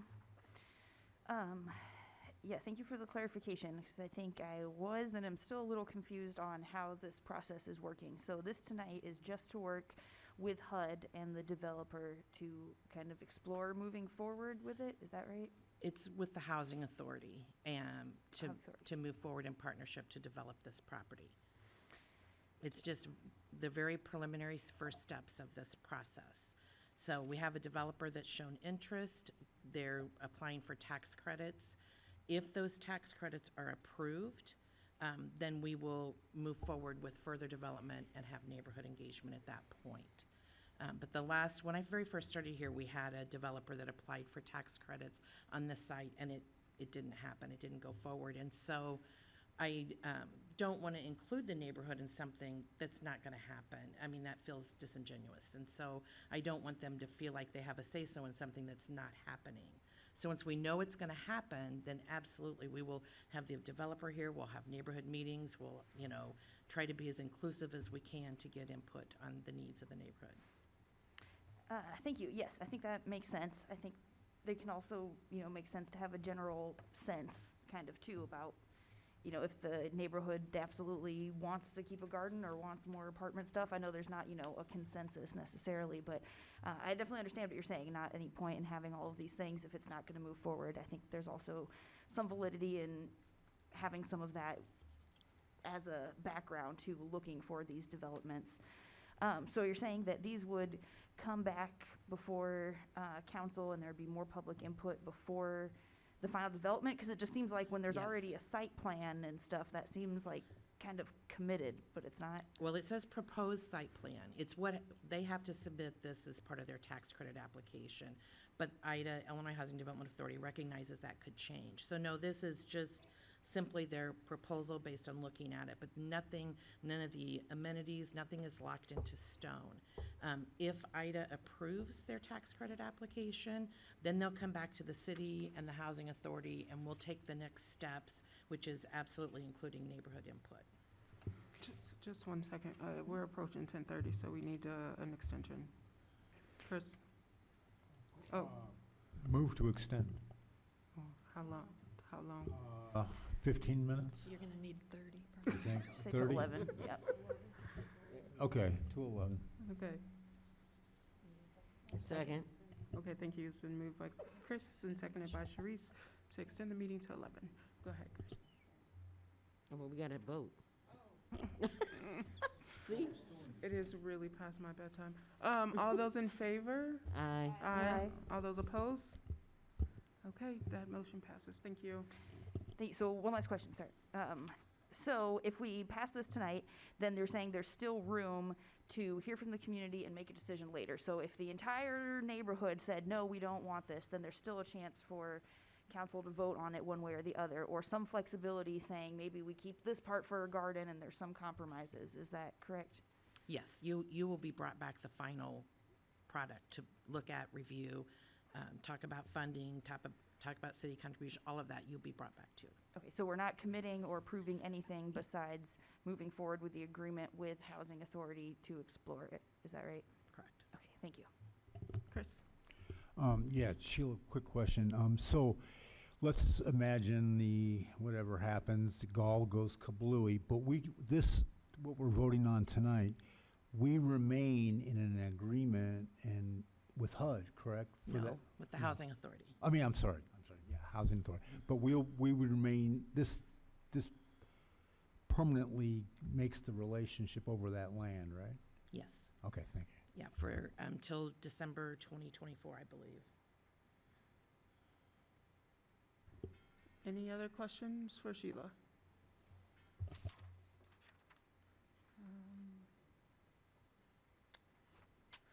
Okay, I will entertain a motion. I'll make a motion for approval of resolution number 2022-10-081R, resolution authorizing the execution of an intergovernmental agreement with the Housing Authority of Champaign County regarding redevelopment of Learman and Washington Avenue site, with a recommendation for approval on the consent agenda. I'll second.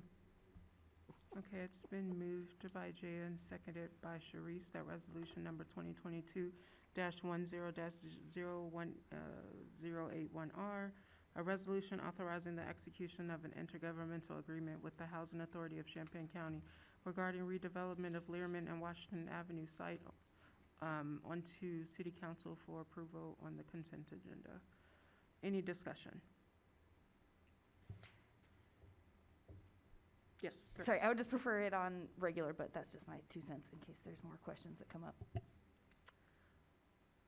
Okay. Would you take the chair? Yep, I will take the chair. The chair recognizes Chandra. I received, since this is in my ward, I definitely received emails about this project, and I think that there was a giant misunderstanding about what this resolution was saying tonight. Thank you for clarifying that it's just an agreement and that all the public input is still to come. In my opinion, I think it's still a little backwards. We should have talked to the neighborhood about, what we're going to do since the garden sort of dissolved. That probably should have happened first before this, but here we are. But at least the public can maybe rest a little easy that there will be more opportunities for public input regarding this plat of land, and you and everyone in that neighborhood will have some say-so in how it looks moving forward. So, okay, thank you. Relinquish the chair to Chandra. Thank you. Is there any further discussion?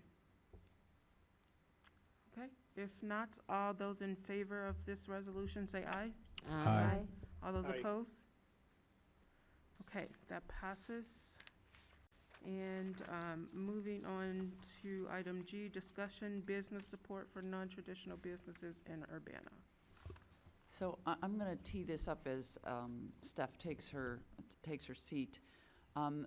The reason we're bringing this to you is this is one of the action steps in the Mayor Council strategic goals under economic development and recovery. And we've been struggling with this, and Steph will explain in more detail why. But this is one of the items that we had said the funding would come from ARPA. So until we have a better understanding of what you're, or maybe you can understand also some of the things that we're struggling with, we don't know exactly what to ask for through the ARPA process, so we need some guidance now. So the main thing is we've had a struggle identifying non-traditional businesses that have been in existence through COVID, because that's the purpose of the ARPA funds. And this is a very granular type of thing that we don't have the bandwidth for keeping up with. So Steph's going to explain what information we have, and some of what Carly mentioned earlier in terms of what's coming down the pike for some of the businesses that you may have wanted to be targeting. And then, and then we're looking for some guidance, because we don't know where to go with this at the moment. So go ahead, Steph. Thank you. Good evening. Yeah, this is in regard, just like Carol said, to your goal to help non-traditional businesses. Is your mic on? Oh, yes, it is. I probably just need to sit closer. Thank you. Which is to, this was your guys' council goal, to expand small business pandemic support to non-traditional businesses. So that's what I've been doing research on to bring to you. And what I found is that we have had 278 home occupancy permits applied for in Urbana since 1971. 181 of those were approved. That's a long timeline. There's no renewal required on these home occupancy permits, so people apply one time, and we have no mechanism in place currently to track if any of these businesses are still operating. So we could guess there are 181 operating. We also know that a lot of small businesses being run out of homes, people don't know they need to apply for permits. And this is a problem if it's something we require. So staff often learns that there's a home-based business when they get a complaint from a neighbor that too many cars are parked outside. They see a lot of traffic. They don't understand people going in and out. Maybe a sign goes up or something like that. So then staff can act on it because they've been made aware that, oh, there's probably a home-based business. Let's check into this or send some information. So, and so there's probably more home-based businesses out there that we don't even know about. So there is a permit process for this. The permitting fees for a home occupancy business are anywhere from $0 to $150, depending on the use type. So I did check into home-based daycare providers. They also should be applying for a home occupancy permit, but they have to also go through a zoning board of appeals situation so that we can make sure that it's meeting the proper zoning that they're in and not going to cause issues. We did look up on the State of Illinois website for tracking daycare providers in homes. They show we have 46 licensed in-home providers. And just to let you know, we've had 9 home-based daycares, 1 adult daycare in their home, apply for a permit since 1971. So we know that's a huge disconnect. We have a lot of daycare providers out there who don't have our home occupancy permit. For food trucks, which is another item you guys wanted to try and help, to operate in Champaign County, they must have a license through the Champaign County Health Department. Through the Health Department, there are 51 food trucks who are licensed to sell and operate in Champaign County. Per our accounting staff, They said there are 8 who are operating actively in Urbana and paying food and beverage tax to us. So when any of those 51 food trucks operate in Urbana at a festival, at Rose Bowl, or pull up and use a parking space, they are supposed to pay food and beverage tax to us. But even if it's a food truck that is has their home base in Urbana or their commissary in Urbana, if they operate outside of Urbana, they pay taxes to the community they're serving in, not Urbana. So a couple resources that are already available to these non-traditional businesses. Of course, the Small Business Development Center, and I don't need to go through all this, you've heard a lot from Carly tonight, but free and confidential counseling services, advice, training, those are available to all businesses, including the ones we just talked about. The DreamX CU, she kind of mentioned, this is a no interest, no fees loan program for loans up to $0 to $15,000. Again, these are eligible for all businesses, including home-based. This is a very competitive process because it's a nationwide, but they're promoting it, so I wanted to still bring it to your attention. Justine Peterson, I know you know a lot about that. This is a program that will offer loans to those businesses trying to fill the gaps of businesses that don't qualify for traditional lending. Justine Peterson is going to work to fill the gap on those, and also if they can't, if they aren't eligible for financing, try to help them get their credit scores so they can be eligible and hopefully grow to be able to work with traditional banks. I do expect to see an ARPA application from Justine Peterson as part of that upcoming process. And the new program that Carly mentioned, I wanted to share with you too, this Back to Business Startup Grant.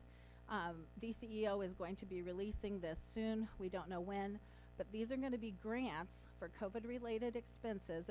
I believe it'll be a reimbursable program for businesses that started as early as January 1, 2020. So that would be a startup in 2020, and any issues they had or COVID-related expenses, they can get reimbursed. So we're watching for this and hoping this is a program our home-based businesses will take advantage of.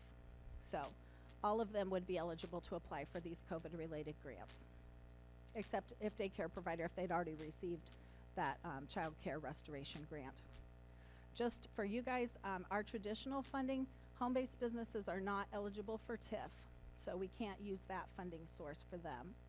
They could potentially be eligible for an enterprise zone incentive if their home is located in the enterprise zone and if they were investing at least $80,000 in a home improvement. So ARPA funds could help the non-traditional businesses recover from the pandemic if they meet the guidelines that were set. And of course, these are the guidelines that are on the ARPA grant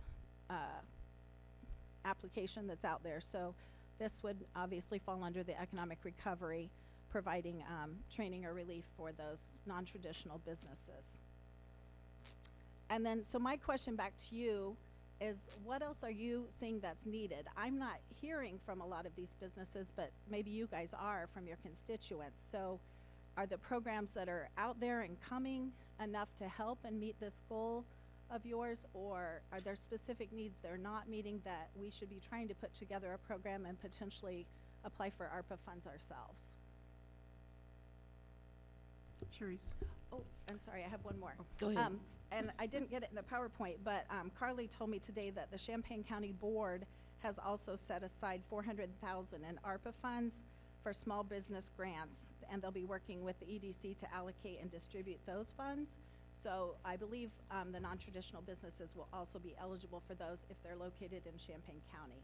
So that's one more resource that's coming out too. I just want to add, is that on? How about, is that better?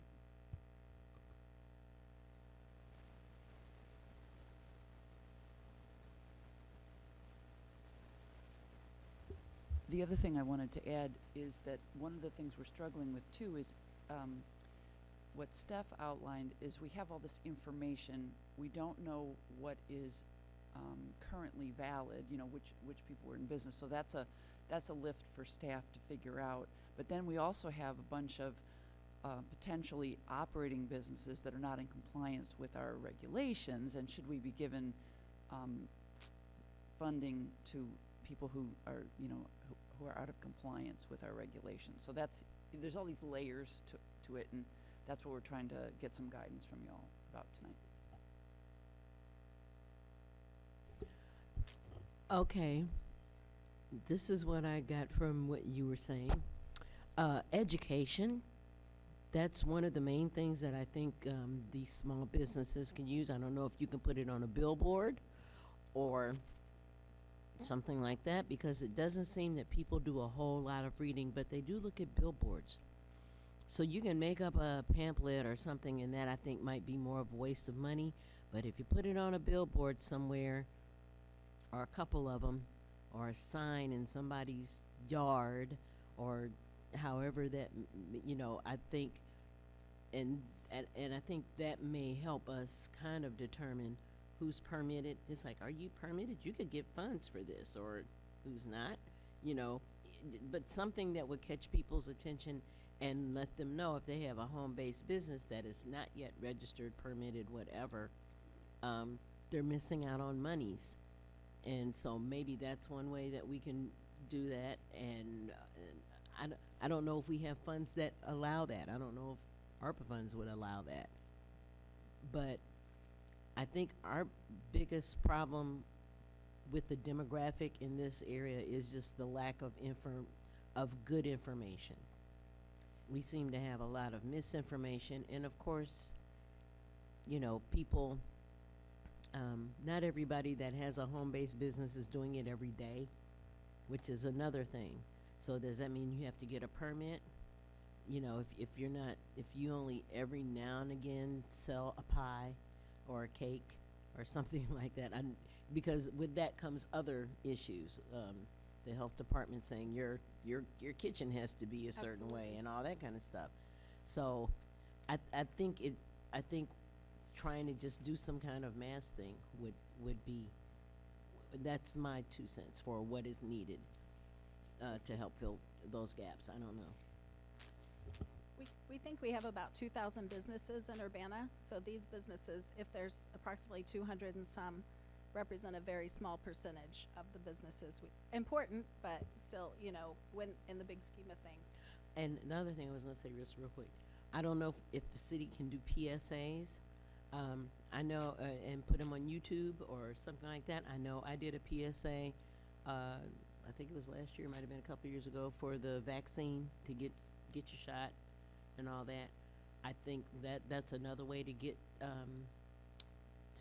information out. We used to do videos and stuff like that, but maybe somebody from community development could get on and say, you know, we've got monies for home-based businesses, but these are the rules, or this is, you know, and if you have this covered, then we have this to help you. And if you don't, you might want to get these other things covered. So there's, I think that's another way. I think visual works better than you know, literacy, than actually having somebody having to read a book or a pamphlet about it. Grace. Thank you. Thanks so much for bringing this back up to council, being one of our goals. I can definitely see the complicatedness of it all. I think for me, how this was coming up was, you know, at the time last year when we were coming up with these goals, that there wasn't anything available at the city for non-brick and mortar businesses as far as grants or any assistance, stuff like that. It seems like things are changing a little bit now, which is great. I think if there are county and other resources, that's great. I think it's very helpful to know what is available, so that if someone comes to the city saying they want support, grants, whatever, for their home-based business or food truck, that they have somewhere to point them. I think for me, that's ultimately the main thing, is when we have non-traditional businesses, do we have anything to offer as an opportunity, or it's just no, nothing. So I think the outside ones are great. I think if we can do additional stuff within the city, I think that's great. I think once it gets tied to an ARPA application, it makes it a little more complicated, showing that they were impacted by the pandemic. The way I see it, that doesn't necessarily have to be the case. I think any non-brick and mortar business, whether they were new, they were around before the pandemic, after, I don't think it necessarily matters. I understand with the ARPA it does, but we could have funding from other sources or the city's allocation of ARPA stuff already. I think there's other options in there a bit. And I had other thoughts, but I lost them. Thanks. Jeff? Yeah, I appreciate, just to kind of echo some of what Grace just said, I appreciate all the research that went into this. I think just knowing about these programs does change the dynamic, and figuring out if there is some way that we can support folks knowing that those resources are available. And quite frankly, some of it is already done, because if they're reaching out to the city or reaching out to council, now we can say, yes, and here, so maybe that's a billboard, I don't know, maybe it's a landing page on the website, right, so that we can direct folks to those resources. I think, you know, as it relates to ARPA, as long as we have these other programs, I'm less concerned about us allocating specific funds from ARPA to these, as long as we're making sure that folks know that they're available. I think as far as like, I would think the home-based businesses aren't intentionally dodging the, Oh, no. you know, the fees or whatever. They probably don't know that they need to register their business. So I think, like Cherie said, some education around, oh, did you start a home-based business in the last 2 years? Come talk to the city of Urbana about funds you're missing. And then in that moment, you know, kind of a gotcha, but like you can, you know, you're able to tell them, you know, if you have a home-based business, these are the fees or the applications or whatever that you need to, you know, fill out as well. And then that way we also build our repertoire of the home-based businesses we have, but starting with that education first, I think. Yeah. Chris? Yes, thanks, Stephanie. You were able to count the number of businesses at 281 or whatever, and then 46 or 51 trucks. Do you have their contact information? I have some contact information. So the daycares you can pull up online, because those are licensed by the state. Yeah. And then I do have a list of some of the food trucks, but I could request that from the health department of all those 51 that are able to sell in Urbana. And then we do have the list from starting from 1971. It was a database that it was just tracked that way, that is continually being updated. And it's just kind of not a foolproof system that was put in place, probably, you know, for home occupancy businesses. I don't know why, but this is the program that's there. And so, you know, it's something I think CD has to take a look at too and say, is this process what we're doing? Should we keep doing it this way? How can we improve it? Definitely we can get information out on the, you know, the requirements that are there in these programs. Mostly I wanted to be sure I didn't miss an opportunity to apply for ARPA funds. If you saw a specific need that would fit that, I didn't want to miss that deadline of November 16th to get an application in. Thanks. My point I forgot was agreeing with Sharice and Chandra here about the education need, about the permits. I agree. I think the response to that could be, let's educate people instead of, well, let's not give them money because they're breaking the rules. How do we educate and get that word out? I also am looking forward to, it's making me think of earlier tonight, talking about the networking events and building business registries and building relationships with businesses and asking them what they need and how to be of assistance. So I'm hoping that, like you said, between community development and economic development, that there can be some good conversations to kind of narrow down the specific needs that we have here. So I think this is very important and definitely a need to be addressed. I think for me, it's not necessarily a timely thing that needs to be done with ARPA necessarily. I think it does need to happen. I don't have strong feelings that it needs to be ARPA right now. But can I ask, do you still see a need for a program with grants to help home-based businesses, or you feel like what we've got out there is pretty good as long as we can educate our businesses a little bit, those home-based businesses a little better? I mean, we don't have anything at the city, right? It would be pointing them to other resources, right? No, and we do need to update our website. That's on Darius and our to-do list, to get that updated and be ready for the new website that's coming. So for all businesses and as well for non-traditional. So you could say I'd like to do more as a city, because yes, it seems like we have no funding available for those businesses from the city now. And I think it will depend on kind of what we find out is the need. I think some of these things you've shown us already from that research is helpful, that maybe the need is for permitting so that they can get stuff in order for applying for other things and having that networking. So I think we still have more to learn on it, yeah. And I don't think it necessarily needs to be tied to ARPA, because I feel like ARPA is a one-time thing. I think that there needs to be a fund of money ongoing for these non-traditional businesses, just as there would be for the brick and mortar, or maybe expanding the brick and mortar, the traditional funds to include these non-traditional businesses as well. If I could just interject, so it sounds, if the conversation is going in this direction, that we're gonna be putting forward some kind of modification of that particular action item because it was pandemic support or relief or something. So we're gonna maybe back away from that. If one of the other things that we've struggled with that Steph mentioned is that we don't have other, they're not brick and mortar, so TIF doesn't apply, and they might be in an enterprise zone, but they're probably not, or they're not making the kind of investment that would trigger, the enterprise zone support. So then we would be developing something that used general fund money.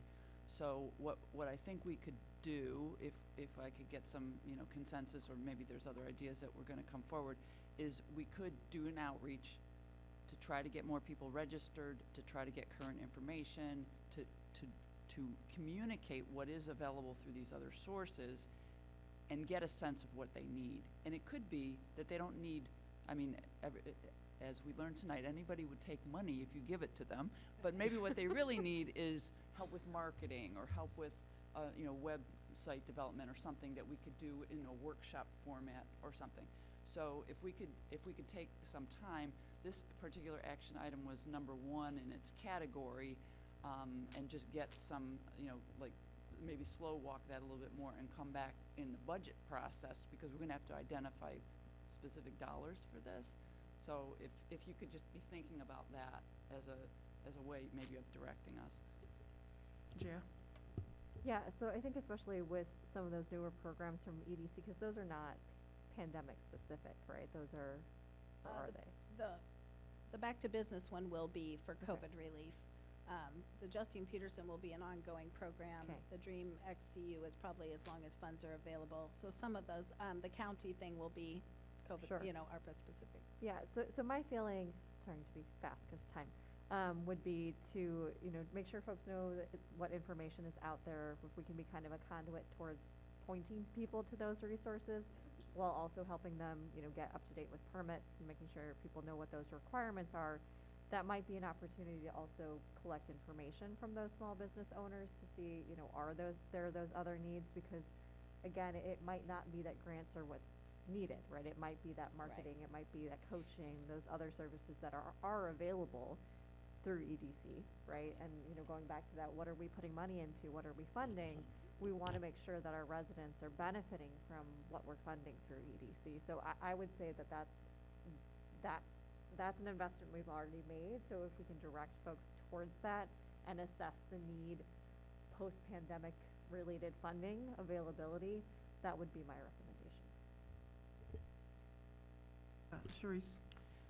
The other thing that I want to say, Stephanie, is because I don't want to get too what's the word? Everything being. Is that me? Am I ringing? I think it's the ceiling. Okay. Yeah. I don't want. Oh, Yeah. I don't want everything. Speak I don't want quickly. things to get so incredibly caught up in the regulatory part of it, because anybody that is my age should know, if you don't, folks have a hustle, okay? They might work full time and then on the weekend cut lawns.